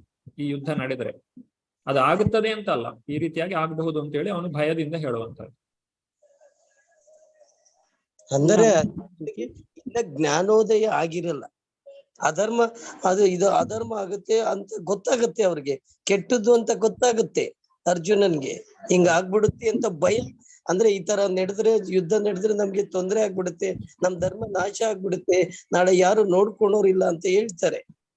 ಅದಕ್ಕೆ ಅನುಗುಣವಾಗಿ ಭಗವಂತ ನೆಕ್ಸ್ಟ್ ಅಧ್ಯಾಯದಲ್ಲಿ ಹೇಳ್ತಾರೆ ಅಂತ. ನಮ್ಗೆ ಇವತ್ತಿನ ಜೀವನದಲ್ಲಿ ನಾವು ಅದೇ ರೀತಿ ಇದೀರಿ, ಅರ್ಜುನದ ರೀತಿಯಲ್ಲೇ ನಮ್ಮ ಮನಸ್ಸು ಉದ್ಭವ ಆಗೋದು ಹಂಗೆ. ನೀವೇನ್ ಹೇಳ್ತಾ ಇದ್ದೀರೋ ಅದೇ ನಮ್ ಜೀವನದಲ್ಲೂ ಅದೇ ಬರ್ತಾ ಇದೆ. ಹಿಂಗ ಆಗ್ಬಿಡುತ್ತೆ ಅಲ್ಲ ಭಯ, ನಮ್ಗೆ ಈ ಕೆಲಸ ಮಾಡಿದ್ರೆ ಇನ್ ತೊಂದರೆ ಆಗ್ಬಿಡುತ್ತೆ ಅಲ್ಲ ಅಂತ. ಅದು ಮಾಡು, ಏನು ಆಗಲ್ಲ ಅಂತ ನೆಕ್ಸ್ಟ್ ನೀವು ಹೇಳ್ತೀರಿ. ಹೌದು, ಅಂತಹ ಶ್ರೀಕೃಷ್ಣನ ಒಂದು ಅನುಗ್ರಹ ನಮ್ಗೆ ಬೇಕು, ಅಂತಹ ಗುರುಗಳು ನಮ್ಗೆ ಸಿಗ್ಬೇಕು. ಕರೆಕ್ಟ್. ಗುರುಗಳು ಇಲ್ದಿದ್ರೆ ನಾವು ಅಲ್ಲೇ ಇದಾಗ್ಬಿಡ್ತೀರಿ. ಹೌದು, ಸರಿಯಾದ ದಾರಿಯಲ್ಲೇ ನಡೆಯುತ್ತೇವೆ. ಧನ್ಯವಾದಗಳು ಪ್ರಭುಜಿಯವರೇ, ಸಂಕ್ಷಿಪ್ತವಾಗಿ ವಿವರಿಸಿದ್ದಕ್ಕೆ ಧನ್ಯವಾದ. ಹರೇ ಕೃಷ್ಣ. ನಮಸ್ತೆ ಗುರುಜಿ. ಹರೇ ಕೃಷ್ಣ. ಹರೇ ಕೃಷ್ಣ ಗುರುಜಿ. ಏನಿಲ್ಲ ಗುರುಜಿ, ಇದು ಅಧ್ಯಾಯ ಆದ್ಮೇಲೆ ಶ್ಲೋಕಗಳು ಒಂದ್ಸಲ ಪಾರಾಯಣ ಮಾಡಿದ್ರೆ ಚೆನ್ನಾಗಿರತ್ತೆ ಅಂತ ನಮ್ಮ ಅನ್ಸಿಕೆ. ತುಂಬಾ ಚೆನ್ನಾಗಿದೆ ಗುರುಜಿ, ತುಂಬಾ ಅರ್ಥಬದ್ಧವಾಗಿ ಹೇಳ್ತೀರಾ, ಪ್ರತಿ ಶ್ಲೋಕಕ್ಕೂ ಅರ್ಥ. ಅದು ನಮ್ಗೆ ತುಂಬಾ ಇಷ್ಟ ಆಯ್ತು. ಮತ್ತೆ ನಮ್ಮ ಅದೃಷ್ಟ ನಿಮ್ಮಂತ ಗುರುಗಳು ಸಿಕ್ಕಿರೋದು. ನಾವು ಏನ್ ರಿಕ್ವೆಸ್ಟ್ ಮಾಡ್ತೀವಿ ಅಂದ್ರೆ, ಪ್ರತಿ ಅಧ್ಯಾಯ ಆದ್ಮೇಲೂ ಎವ್ರಿ ಚಾಪ್ಟರ್ ಆ ಶ್ಲೋಕಗಳೆಲ್ಲ ಒಂದ್ಸಲ ಪಾರಾಯಣ ಮಾಡಿದ್ರೆ ಚೆನ್ನಾಗಿರತ್ತೆ ಅಂತ ಅನ್ಸಿಕೆ ಅಷ್ಟೇ ಗುರುಜಿ. ಖಂಡಿತ ಮಾತಾಜಿ. ಇನ್ನೊಂದು ವಿಚಾರವನ್ನು ಹೇಳೋದಕ್ಕೆ ಇಷ್ಟಪಡ್ತೇನೆ. ಪ್ರತಿ ಏಕಾದಶಿಯ ದಿವಸ ನಮ್ಮ ದೇವಸ್ಥಾನದಲ್ಲಿ ಈ 18 ಅಧ್ಯಾಯಗಳ ಎಲ್ಲಾ ಶ್ಲೋಕಗಳನ್ನು 700 ಶ್ಲೋಕಗಳನ್ನು ಪಾರಾಯಣ ಮಾಡುವಂತಹ ಒಂದು ಕ್ರಮ ಇದೆ. ನಮ್ಮ ವೆಬ್ಸೈಟ್ ಅಲ್ಲಿ ಹೋದ್ರೆ ಮತ್ತೆ ನಮ್ಮ ಯೂಟ್ಯೂಬ್ ಚಾನಲ್ ಅಲ್ಲಿ ಚೆಕ್ ಮಾಡಿದ್ರೆ, ಆಮೇಲೆ ನಮ್ಮ ವಾಲಂಟಿಯರ್ಸ್ ಕೂಡ ಇದ್ದಾರೆ. ನಮ್ಮ ಮಾತಾಜಿ ಅವರು ಇದ್ದಾರೆ, ಸಂಗೀತ ಮಾತಾಜಿ ಇದ್ದಾರೆ. ಅಥವಾ ನನಗೆ ಹೇಳಿದ್ರು ಕೂಡ ನಿಮಗೆ ಅದರ ಒಂದು ಸಂಪರ್ಕವನ್ನ ಮಾಡಿಕೊಡ್ತೇವೆ. ಯಾಕಂದ್ರೆ ಅದು ಶ್ಲೋಕಗಳು ನಮ್ಗೆ ಹೇಳಕ್ ಬರಲ್ಲ ಗುರುಜಿ, ಬಟ್ ನಾವು ಅದು ಪ್ರತಿ ಶ್ಲೋಕ ಬುಕ್ ಇಟ್ಕೊಂಡು ಫಾಲೋ ಮಾಡ್ತಿದೀವಿ. ಬಟ್ ಆ ಶ್ಲೋಕ ಹೇಳಕ್ಕೆ ಒಂದ್ ಸ್ವಲ್ಪ ಇನ್ನು ಕಲಿಬೇಕು Guruji. But we will know Vishnu Sahasranama, Lalita Sahasranama ಅವೆಲ್ಲ ತುಂಬಾ ಚೆನ್ನಾಗಿ ಪಾರಾಯಣ ಮಾಡ್ತೀವಿ. ಬಟ್ ಇದು ಕಲಿಬೇಕು ಅನ್ನೋ ಆಸಕ್ತಿ ಇದೆ ಗುರುಜಿ, ಕಲಿಬೇಕು ಅನ್ನೋ ಆಸಕ್ತಿ ಇದೆ. ಅದಕ್ಕೆ ಒಂದ್ ಸ್ವಲ್ಪ ನೀವು ಎವ್ರಿ ಚಾಪ್ಟರ್ ಆದ್ಮೇಲೆ ಆ ಶ್ಲೋಕಗಳು ಒಂದ್ಸಲ ಪಾರಾಯಣ ಹೇಳ್ಕೊಟ್ರು ಪರವಾಗಿಲ್ಲ, ಇಲ್ಲ ಹೆಂಗಾದ್ರೂ ಪರವಾಗಿಲ್ಲ ಗುರುಜಿ. ಅದು ನಮ್ಗೆ ಒಂದ್ ಸ್ವಲ್ಪ ಹಂಗ್ ಮಾಡ್ಕೊಡಿ ಗುರುಜಿ, ಅದೊಂದು ರಿಕ್ವೆಸ್ಟ್ ಅಷ್ಟೇ. ಖಂಡಿತ. ಮತ್ತೆ ಸಮಯದ ಅಭಾವ ಏನಾದ್ರು ಇದ್ರೆ ನಾವು ರೆಕಾರ್ಡಿಂಗ್ಸ್ ಮಾಡಿ ನಿಮಗೆ ಯೂಟ್ಯೂಬ್ ಅಲ್ಲಿ ಶೇರ್ ಮಾಡ್ತೇವೆ. Okay, thank you Guruji, thank you. ನಮಸ್ತೆ. ಹರೇ ಕೃಷ್ಣ. ಹರೇ ಕೃಷ್ಣ ಪ್ರಭುಜಿ. ನಾವು ಭಗವದ್ಗೀತೆ ಹೇಳ್ಬೇಕು, ಏಕಾದಶಿ ದಿವಸ ಹೇಳ್ತೀವಲ್ಲ, ನಾವು ಹೇಳ್ಬೇಕು ಅಂದ್ರೆ ಯಾರನ್ನ ಕಾಂಟ್ಯಾಕ್ಟ್ ಮಾಡ್ಬೇಕು ಗುರುಜಿ? ನಾನ್ ನಿಮ್ಗೆ ನಂಬರ್ ಕೊಡ್ತೇನೆ ಮಾತಾಜಿ, ನಿಮ್ಗೆ ಗ್ರೂಪ್ ಅಲ್ಲಿ ಶೇರ್ ಮಾಡ್ತೇನೆ. ಆ ನಂಬರ್ ಅನ್ನು ಕಾಂಟ್ಯಾಕ್ಟ್ ಮಾಡಿ ದೇವಸ್ಥಾನದ ಅವರಲ್ಲಿ ನಿಮಗೆ ಸ್ವತಃ ನೀವೇ ಕೇಳಬಹುದು. ಒಂದು ಅಧ್ಯಾಯ ನೀವೇ ಪಾರಾಯಣ ಮಾಡಬಹುದು. ಅವ್ರು ಹೇಳ್ತಾರೆ ಈ ಅಧ್ಯಾಯ ಹೇಳಿ ಅಂತ ಹೇಳ್ತಾರೆ, ಅವಾಗ ನಾವ್ ಹೇಳ್ಬೋದು ಅಲ್ವಾ ಗುರುಜಿ? ಚೂಸ್ ಮಾಡ್ಬೇಕು ಯಾವ ಅಧ್ಯಾಯವನ್ನ ಮಾಡ್ತೀರಾ ಅಂತ ಹೇಳಿ. ಹೌದಾ? ಅದೇ ನಂಬರ್ ಕೊಡಿ ಗುರುಜಿ, ನಾವು ಹೇಳಕ್ ಸಿದ್ಧ ಇದ್ದೀವಿ. ನಾವು ಮಹೇಶ್ ಅವ್ರ ಹತ್ರ ಕೊಡ್ತೇನೆ, ಅವರು ನಿಮ್ಗೆ ಗ್ರೂಪ್ ಅಲ್ಲಿ ಶೇರ್ ಮಾಡ್ತಾರೆ. ಓಕೆ ಗುರುಜಿ, ನಮಸ್ತೆ. ಹರೇ ಕೃಷ್ಣ ಗುರುಜಿ. ಹರೇ ಕೃಷ್ಣ ಗುರುಜಿ. ಗುಡಾಕೇಶ ಅನ್ನೋ ಪದದ ಅರ್ಥ ಗೊತ್ತಾಗ್ಲಿಲ್ಲ. ಗುಡಾಕ ಅಂತ ಹೇಳಿದ್ರೆ ನಿದ್ರೆ ಅಥವಾ ಅಜ್ಞಾನ. ಗುಡಾಕೇಶ ಅಂತ ಹೇಳಿದ್ರೆ ಯಾರು ನಿದ್ದೆಯನ್ನ ಮತ್ತು ಅಜ್ಞಾನವನ್ನ ಗೆದ್ದಿದ್ದಾನೆ ಅವನೇ ಗುಡಾಕೇಶ.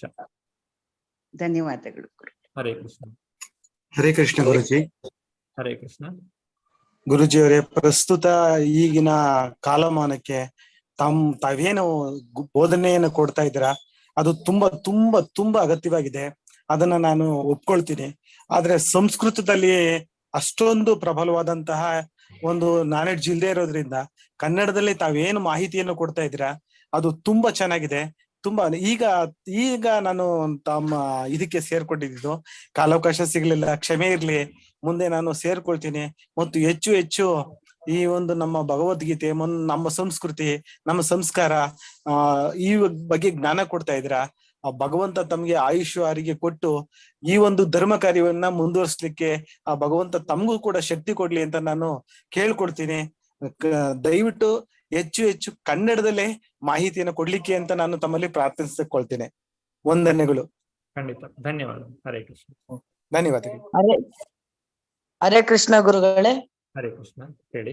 ನೀವು ಮಾಡ್ತಿರೋ ಪಾಠ ತುಂಬಾ ಅರ್ಥ ಆಗ್ತಿದೆ. ನಮಗ್ ನೀವ್ ಬಿಟ್ರೆ ಯಾರು ಹೇಳ್ಕೊಡಕ್ ಸಾಧ್ಯ ಇರ್ಲಿಲ್ಲ. ನಮಗೆ ಆಧ್ಯಾತ್ಮಿಕ ವಿಚಾರ ಅವ್ರು ಕಳ್ಸಿದ್ಮೇಲೆ ನಿಮ್ ಜೊತೆಗ್ ಮಾತಾಡೋಂತ ಅವಕಾಶ ಸಿಕ್ತು. ಧನ್ಯವಾದಗಳು. ಹರೇ ಕೃಷ್ಣ. ನೀವು ತುಂಬಾ ಚೆನ್ನಾಗಿ ಮಾಡ್ತಾ ಇದ್ದೀರಾ, ಅರ್ಥ ಆಗ್ತಿದೆ. ಧನ್ಯವಾದಗಳು. ಆಧ್ಯಾತ್ಮಿಕ ವಿಚಾರ ಸಂಸ್ಥೆಗೂ ಕೂಡ ತುಂಬಾ ನಾನು ಧನ್ಯವಾದ ಹೇಳ್ಬೇಕು. ಯಾಕಂದ್ರೆ ನಮ್ಮೆಲ್ಲರನ್ನು ಕೂಡ ಒಟ್ಟಿಗೆ ಸೇರಿಸುವಂತ ಕಾರ್ಯವನ್ನು ಅವರು ಮಾಡಿದ್ದಾರೆ. ಧನ್ಯವಾದ. ಹರೇ ಕೃಷ್ಣ. ಮಹೇಶ್ ಅವರಿಗೂ ಕೂಡ ಧನ್ಯವಾದಗಳು. ಧನ್ಯವಾದಗಳು. ಹರೇ ಕೃಷ್ಣ. ಹರೇ ಕೃಷ್ಣ. ಹರೇ ಕೃಷ್ಣ ಪ್ರಭುಜಿ. ಹರೇ ಕೃಷ್ಣ. ಕ್ಲಾಸ್ ತುಂಬಾ ಚೆನ್ನಾಗಿತ್ತು ಪ್ರಭುಜಿ. ನಾನು ಫಸ್ಟ್ ಕ್ಲಾಸ್ ಮಿಸ್ ಮಾಡ್ದೆ, ಟೈಮ್ ಗೊತ್ತಾಗ್ಲಿಲ್ಲ. ತುಂಬಾ ದಿವಸದಿಂದ Prabhuji I was waiting for your class from past 1 year Prabhuji. ನಿಜವಾಗ್ಲು ತುಂಬಾ ವೇಟ್ ಮಾಡ್ತಿದ್ದೆ, ಯಾವಾಗ ನೀವು ಸುಬುದ್ಧಿ ದಾಸ್ ಪ್ರಭುಜಿ ಕ್ಲಾಸ್ ತಗೊಂತಾರೆ. I was waiting for a very long time. ನಿಮ್ ಕ್ಲಾಸ್ ಕೇಳಲಿಕ್ಕೆ ತುಂಬಾ ಚೆನ್ನಾಗಿದೆ ಪ್ರಭುಜಿ. ರಿಯಲಿ ಒಂಥರ ನಮ್ ಕಣ್ಮುಂದೆ ಕ್ರಿಯೇಟ್ ಆಗಿರೋ ತರಾನೇ ಹೇಳ್ತಿದ್ದೀರಾ. It's very nice Prabhuji. ತುಂಬಾ ತುಂಬಾ ಧನ್ಯವಾದಗಳು ಪ್ರಭುಜಿ, ತುಂಬಾ ಧನ್ಯವಾದಗಳು. ಕೇಳಿದ್ದೀರಾ ಮಾತಾಜಿ? ಅಂದ್ರೆ ಪರಿಚಯ ಇತ್ತಾ ನಿಮಗೆ ಮೊದಲು? ಹಾ, ನಾನು ಇದು ಬೇರೆ ಕ್ಲಾಸಸ್ ಎಲ್ಲ ಅಟೆಂಡ್ ಮಾಡ್ತಾ ಇದ್ದೀನಿ. ಓಕೆ, ನಮ್ದು ಇಸ್ಕಾನ್ ರಾಧಾ ಗೋವಿಂದ. ಹೌದೌದು, ಇಸ್ಕಾನ್ ಮಂಗಳೂರು. ಹೌದು, ಅಟೆಂಡ್ ಮಾಡ್ತಾ ಇದ್ದೀನಿ ಪ್ರಭುಜಿ. ಭಾಗವತಂ ಕ್ಲಾಸಸ್ ಎಲ್ಲ ಅಟೆಂಡ್ ಮಾಡ್ತಾ ಇದೀನಿ. ಬಟ್ ಅದ್ ಯಾವ್ದು ನೀವು ತಗೊಂಡಿಲ್ಲ. 18 days ಕ್ಲಾಸ್ ವೇಟ್ ಮಾಡ್ತಿದ್ದೆ, ನೀವು ತಗೊಂಡಿಲ್ಲ ಪ್ರಭುಜಿ. ನಾನ್ ನೋಡ್ದಂಗೆ from past 1 year I think now only your taking ಅನ್ಸುತ್ತೆ. Thank you so much Prabhuji. ನಿಮ್ ಕ್ಲಾಸ್ ಗಂತ ತುಂಬಾ ವೇಟ್ ಮಾಡ್ತಿದ್ದೆ. It's very nice. ಚೆನ್ನಾಗಿ ಎಕ್ಸ್ಪ್ಲೈನ್ ಮಾಡಿದ್ರಿ. ಅಷ್ಟು ಸರಿ ಕೇಳಿ I attended so many times 18 days classes.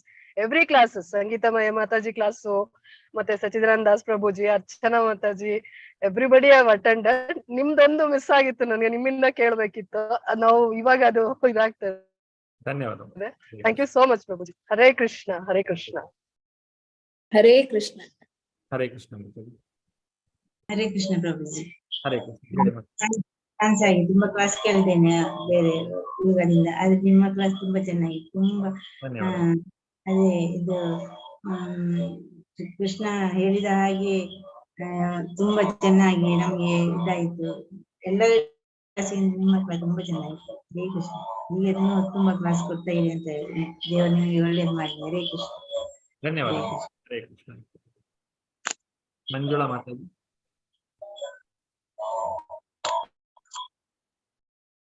ನಮಸ್ತೆ ಸರ್. ಹರೇ ಕೃಷ್ಣ. ನಮಸ್ತೆ. ಹರೇ ಕೃಷ್ಣ ಸರ್. ಈಗ ಅಧಿಕ ಮಾಸ, ಈ ಮಾಸದಲ್ಲಿ ನಾವ್ ಇದನ್ನ ಕೇಳ್ತಾ ಇದ್ದೀವಿ. ನಮ್ಮ ಪುಣ್ಯ. ನಿಮ್ಮ ಎಕ್ಸ್ಪ್ಲನೇಷನ್ ಬಹಳ ಬಹಳ ಚೆನ್ನಾಗಿದೆ. ತುಂಬಾ ಸ್ಪೀಡ್ ಆಗು ಹೋಗ್ತಿಲ್ಲ, ತುಂಬಾ ನಿಧಾನಕ್ಕೂ ಹೋಗ್ತಿಲ್ಲ. ಎಲ್ಲರಿಗೂ ಅರ್ಥ ಆಗೋ ಹಾಗೆ, ಕೃಷ್ಣನೇ ಅಲ್ಲಿ ನಿಂತು ನುಡಿದ ಹಾಗೆ, ಅರ್ಜುನ ಯೋಚನೆ ಮಾಡಿ ಆಯುಧಗಳನ್ನೆಲ್ಲ ಪಕ್ಕಕ್ಕಿಟ್ಟಿದ್ದು ಎಲ್ಲವೂ ತುಂಬಾ ಚೆನ್ನಾಗ್ ಬಂತು. ನನಗ ಆನಂದ ಆಯ್ತು ಸ್ವಾಮೀಜಿ. ಧನ್ಯವಾದ. ಹರೇ ಕೃಷ್ಣ. ಹರೇ ಕೃಷ್ಣ. ಹರೇ ಕೃಷ್ಣ. ಹರೇ ಕೃಷ್ಣ ಪ್ರಭುಜಿ. ಹರೇ ಕೃಷ್ಣ. ಪ್ರಭುಜಿ, ನನ್ನ ಕ್ವಶನ್ ಬಂದು ಇಂಟ್ರಡಕ್ಷನ್ ಪಾಠದ ಕುರಿತಾಗಿ.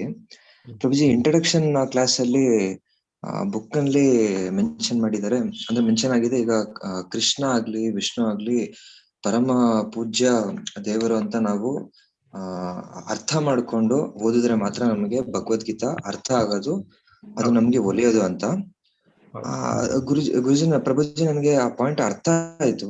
ಮತ್ತೆ ಇನ್ನೊಂದು ಏನು ಮೆನ್ಷನ್ ಆಗಿದೆ ಅಂದ್ರೆ, ಫಸ್ಟ್ ಇಂಟ್ರಡಕ್ಷನ್ ಚಾಪ್ಟರ್ ಅಲ್ಲಿ, ಅಂದ್ರೆ ಅಲ್ಲಿ ಹೇಳಲಾಗುತ್ತೆ 7ನೇ ಚಾಪ್ಟರ್ ನ 20th ವರ್ಸ್ ನಲ್ಲಿ ಇದು ಮೆನ್ಷನ್ ಆಗಿದೆ. ಅಂದ್ರೆ ಕಾಮೈ ಸ್ಥೈರ್ ರಿತ ಜ್ಞಾನ ಪ್ರಪಾದ್ಯಂತೆ ದೇವತಃ ಎಕ್ಸೆಟ್ರಾ. ಸೊ ಇಲ್ಲಿ ಇದಕ್ಕೆ ಎಕ್ಸ್ಪ್ಲನೇಷನ್ ಏನ್ ಕೊಡ್ಲಾಗಿದೆ ಅಂದ್ರೆ, those whose intelligence has been stolen by material desires surrender unto demigods and follow the particular rules and regulations of worship according to their own natures. Guruji, ಅಂದ್ರೆ ನಾವು ಈಗ ಇಲ್ಲಿ ಮೆನ್ಷನ್ ಹೇಗೆ ಅಂದ್ರೆ ನನಗೆ ಅರ್ಥ ಆಗ್ಲಿಲ್ಲ. ಸೊ ಬೇರೆ ದೇವರುಗಳಾಗಿರ್ಬೋದು, ಬೇರೆ ದೇವತೆಗಳನ್ನಾಗಿರ್ಬೋದು, ಅಂದ್ರೆ ನಾವು ವರ್ಷಿಪ್ ಮಾಡಬಾರ್ದು ಅಂತ ಮೆನ್ಷನ್ ಆಗಿದೆ ಇಲ್ಲಿ. ನೀವು ಈ ದೇವತೆಗಳ ಒಂದು ಏನು ಹೈರಾರ್ಕಿ ಇದೆ ಅದನ್ನ ಅರ್ಥ ಮಾಡಿಕೊಳ್ಬೇಕು. ಒಂದು ಸಂಸ್ಥೆ ಅಂತ ಹೇಳಿದ ಕೂಡಲೇ ಅದಕ್ಕೊಂದು ಹೈರಾರ್ಕಿ ಅಂತ ಇರುತ್ತೆ. ಈಗ ಒಂದು ಕಾಲೇಜಲ್ಲಿ ಪ್ರಿನ್ಸಿಪಲ್ ಇರ್ತಾರೆ, ಆಮೇಲೆ HODಗಳು ಇರ್ತಾರೆ, ಆಮೇಲೆ ಪ್ರೊಫೆಸರ್ಸ್ ಇರ್ತಾರೆ, ಆಮೇಲೆ ಅವ್ರ ಕೆಳಗಡೆ ಅಸಿಸ್ಟೆಂಟ್ ಪ್ರೊಫೆಸರ್ಗಳು ಇರ್ತಾರೆ. ಈ ರೀತಿ ಈ ಇಡೀ ಸೃಷ್ಟಿಗೆ, ಬ್ರಹ್ಮಾಂಡಕ್ಕೆ ಒಂದು ಹೈರಾರ್ಕಿ ಇದೆ. ಅದನ್ನ ನೀವು ಅರ್ಥ ಮಾಡಿಕೊಂಡಾಗ ಇಲ್ಲಿ ಗೊಂದಲ ಆಗೋದಿಲ್ಲ. ಈ ಅಖಿಲಾಂಡ ಕೋಟಿ ಬ್ರಹ್ಮಾಂಡ ನಾಯಕ ಅಂತ ಹೇಳ್ತಾರೆ ಕೃಷ್ಣನನ್ನ. ಹಾಗೆ ಒಂದೊಂದು ಬ್ರಹ್ಮಾಂಡಕ್ಕೂ ಬ್ರಹ್ಮದೇವರು ಅದಕ್ಕೆ ಅಧಿಪತಿಯಾಗಿರ್ತಾರೆ, ಮುಖ್ಯರಾಗಿರ್ತಾರೆ. ಹಾಗೆ ಈ ಬ್ರಹ್ಮಾಂಡದಲ್ಲಿ ಸೃಷ್ಟಿಯಾಗಿರುವಂತಹ ಸಕಲ ಜೀವಿಗಳಿಗೂ ಕೂಡ ತಂದೆ ತಾಯಿಗಳಾಗಿರುವಂತವರು ಆ ಮಹಾದೇವ ಮತ್ತೆ ಪಾರ್ವತಿ ದೇವಿ ಅವರು. ಅವರ ನಂತರ ಬರುವಂತಹ ಬೇರೆ ಬೇರೆ ದೇವತೆಗಳಿದ್ದಾರೆ. ಇಂದ್ರ, ಚಂದ್ರ, ವರುಣ, ವಾಯು, ಅಗ್ನಿ, ಇವರೆಲ್ಲ ನಮಗೆ ಬೇಕಾದಂತಹ ಈ ಮಳೆ ಬೆಳೆ ಇವುಗಳನ್ನೆಲ್ಲ ಕೊಡುವಂತಹ ಈ ಒಂದು ಜವಾಬ್ದಾರಿಯನ್ನ ಹೊಂದಿರ್ತಾರೆ. ಇದನ್ನ ನಾವು ಅರ್ಥ ಮಾಡಿಕೊಂಡಾಗ ಇಲ್ಲಿ ಏನ್ ಹೇಳ್ತಾ ಇದ್ದಾರೆ, ಅವರವರ ಸ್ಥಾನವನ್ನು ನಾವು ಅರಿತುಕೊಳ್ಬೇಕು ಮತ್ತು ಭೌತಿಕವಾದಂತಹ ಭೋಗದ ಇಚ್ಛೆಗಾಗಿ ಅವರಲ್ಲಿ ಪ್ರಾರ್ಥನೆಯನ್ನ ಮಾಡಬಾರದು ಅಂತೇಳಿ ಇಲ್ಲಿ ಭಗವದ್ಗೀತೆಯಲ್ಲಿ ನಮಗೆ ಹೇಳ್ತಾರೆ. ಯಾಕಂದ್ರೆ ಆ ರೀತಿಯಾಗಿ ಪ್ರಾರ್ಥನೆ ಮಾಡಿದಾಗ ಏನಾಗ್ತದೆ, ಭೌತಿಕ ಇಚ್ಛೆಗಳನ್ನೇ ಪೂರೈಸುವುದರಲ್ಲಿ ನಮ್ಮ ಜೀವನ ಎಲ್ಲ ಕಳೆದು ಹೋಗ್ತದೆ. ನಮಗೆ ನಿಜವಾದ ಸತ್ಯವನ್ನ ತಿಳಿದುಕೊಳ್ಳಲಿಕ್ಕೆ ಸಾಧ್ಯ ಆಗುದಿಲ್ಲ. ಇದರ ಬಗ್ಗೆ ನಾವು ಇನ್ನು ಹೆಚ್ಚಿನ ವಿವರಣೆಯನ್ನ ಮುಂದಿನ ಆ ಒಂದು ಅಧ್ಯಾಯಗಳು ಬರುವಾಗ ತಿಳಿದುಕೊಳ್ತೇವೆ. ನಿಮ್ಮ ಪ್ರಶ್ನೆಗೆ ನಾನು ಉತ್ತರ ಕೊಟ್ಟಿದ್ದೇನೆ ಅನ್ಕೊಳ್ತೇನೆ. ಹರೇ ಕೃಷ್ಣ ಪ್ರಭುಜಿ, ಉತ್ತರ ಸಿಕ್ಕಿದೆ ಪ್ರಭುಜಿ. Thank you Prabhuji. ಹರೇ ಕೃಷ್ಣ. ಬೇರೆ ಯಾರಿಗಾದ್ರು ಪ್ರಶ್ನೆ ಇದೆಯಾ? ಹರೇ ಕೃಷ್ಣ. ಹರೇ ಕೃಷ್ಣ. ನಮಸ್ಕಾರ ಗುರುಜಿ. ಅದೇ ನಾವು ಹೋದ್ವಾರ ಕ್ಲಾಸ್ ನಲ್ಲಿ ಸೇರ್ಕೊಂಡಿದ್ದಿಲ್ಲ, ಆಮೇಲೆ ಮುಂದಿನ ವಾರನು ಗ್ಯಾಪ್ ಆಗತ್ತೆ. ಅಕಸ್ಮಾತ್ ಕ್ಲಾಸ್ ನಲ್ಲಿ ಸೇರ್ಲಿಲ್ಲ ಅಂದ್ರೆ ನಮ್ಗೆ ಅದು ಅರ್ಥ ಆಗಂದ, ಈಗ ನೀವು ಹೇಳಿದ ಶ್ಲೋಕ ಎಲ್ಲ ನಾವ್ ಯಾವಾಗ ಅರ್ಥ ಮಾಡ್ಕೋಬೇಕು ಅದನ್ನ? ಏನಾದ್ರು ವಿಡಿಯೋ ಮಾಡಿ ಹಾಕ್ತೀರಾ ಅಂತ? ರೆಕಾರ್ಡಿಂಗ್ಸ್ ಕಳಿಸ್ತೇವೆ. ಕ್ಲಾಸ್ ವಿಡಿಯೋ ರೆಕಾರ್ಡಿಂಗ್ ಇರುತ್ತೆ ಯೂಟ್ಯೂಬ್ ಅಲ್ಲಿ, ಅದು ಶೇರ್ ಮಾಡ್ತೇವೆ ಗ್ರೂಪ್ ಅಲ್ಲಿ. ಇರುತ್ತಾ ಸರ್? ಹೌದು. ಥ್ಯಾಂಕ್ ಯು ಗುರುಜಿ. ಹರೇ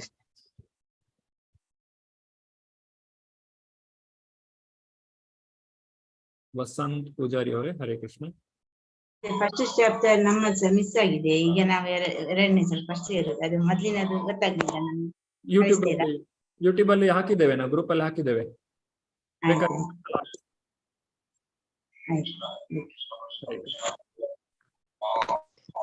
ಹರೇ ಕೃಷ್ಣ ಪ್ರಭುಜಿ.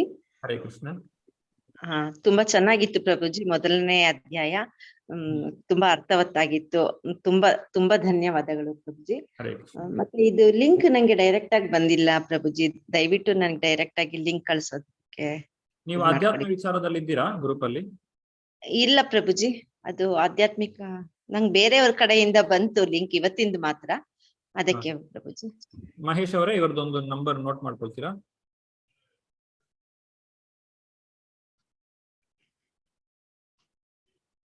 ಅಥವಾ ನಿಮ್ಮ ನಂಬರ್ ಅವರಿಗೆ ಕೊಟ್ಬಿಡಿ. ಹರೇ ಕೃಷ್ಣ ಪ್ರಭು. ಹರೇ ಕೃಷ್ಣ. ಅಥವಾ ಈಗಲೇ ನೀವು ಯಾವ್ದಾದ್ರು ಒಂದು ನಂಬರ್ ಕೊಟ್ಬಿಟ್ರೆ ಅವರು ಅದಕ್ಕೆ ಕಾಂಟ್ಯಾಕ್ಟ್ ಮಾಡಿ. ನಂಬರ್ ಕೊಡ್ಲಿಕ್ಕೆ ಹೇಳಿ. ಹಾ, 99 454 454 ಮತ್ತೆ 99 232. ಧನ್ಯವಾದ. ಧನ್ಯವಾದಗಳು. ಹರೇ ಕೃಷ್ಣ ಪ್ರಭು. ಹರೇ ಕೃಷ್ಣ. ಹರೇ ಕೃಷ್ಣ. ವಸಂತಿ ಮಾತಾಜಿ, ಓಕೆ, ಅವ್ರು ಹೇಳಿದ್ರು. ಶ್ರೀದೇವಿ ಮಾತಾಜಿ, ಹರೇ ಕೃಷ್ಣ. ಹರೇ ಕೃಷ್ಣ ಪ್ರಭುಜಿ. ಹರೇ ಕೃಷ್ಣ. ಪ್ರಭುಜಿ, ಇನ್ನೊಂದು ನಂಬರ್ ಆಡ್ ಮಾಡಿ. ವಾಯ್ಸ್ ಬ್ರೇಕ್ ಆಗ್ತಾ ಇದೆ. ಇನ್ನೊಂದು ನಂಬರ್ ಆಡ್ ಮಾಡ್ತಾರೆ. ನಿಮ್ಮ ನಂಬರ್ ಅನ್ನ ನಂಬರ್ ಹೇಳ್ತೀನಿ ಪ್ರಭುಜಿ. ಒಂದ್ ಕೆಲಸ ಮಾಡಿ ಮಹೇಶ್ ಅವರೇ, ನಿಮ್ಮ ನಂಬರ್ ಅನ್ನ ಅವ್ರಿಗೆ ಕೊಟ್ಬಿಡಿ. ಈಗ ಒಂದು ಚಾಟ್ ಬಾಕ್ಸ್ ಅಲ್ಲಿ ಹಾಕಿಬಿಡಿ. ಅವರೆಲ್ಲ ನಿಮಗೆ ವಾಟ್ಸ್ಆಪ್ ಮುಖಾಂತರ ಸಂಪರ್ಕ ಮಾಡಿದ್ರೆ ಅವ್ರನ್ನ ಆಡ್ ಮಾಡ್ಬೋದು. ಇಲ್ಲ ಒಬ್ಬೊಬ್ಬರೇ ನೀವು ತಗೊಳ್ಳೋದು ಕಷ್ಟ ಅಲ್ವಾ? ಹೌದು ಪ್ರಭು. ಹರೇ ಕೃಷ್ಣ ಪ್ರಭು. ಸರಿ ಪ್ರಭು. ಚಾಟ್ ಬಾಕ್ಸ್ ಅಲ್ಲಿ ನಿಮ್ಮ ನಂಬರ್ ಅನ್ನ ಶೇರ್ ಮಾಡಿಬಿಡಿ. ಎಲ್ರು ಏನೆಲ್ಲ ಯಾರಿಗೆಲ್ಲ ಇನ್ಫಾರ್ಮೇಶನ್ ಬರ್ತಾ ಇಲ್ಲ ಅವ್ರ ಈ ನಂಬರ್ಗೆ ಮೆಸೇಜ್ ಕಳಿಸಿ, ಮಹೇಶ್ ಅವರು ನಿಮಗೆ ಗ್ರೂಪಿಗೆ ಜಾಯಿನ್ ಮಾಡಿಸ್ತಾರೆ.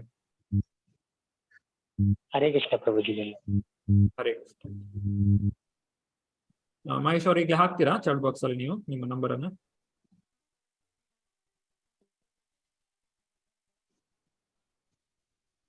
ಅಥವಾ ನಾನು ನಮ್ಮ ನಂಬರ್ ಹಾಕ್ಲಾ? ಹಾಕಿದ್ರಲ್ಲ, ಓಕೆ ಫೈನ್. ಹರೇ ಕೃಷ್ಣ ಹಾಕಿದೆ ಪ್ರಭು. ನಿಮ್ದು ಹಾಕಿ ಪ್ರಭು. ಓಕೆ ಪ್ರಭು, ನಂದು ಹಾಕ್ತೀನಿ. ಹರೇ ಕೃಷ್ಣ.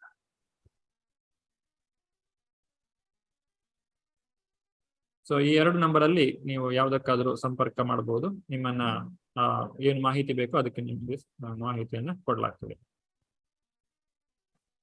ಬೇರೆ ಯಾರಿಗಾದ್ರೂ ಪ್ರಶ್ನೆ ಇದೆಯಾ?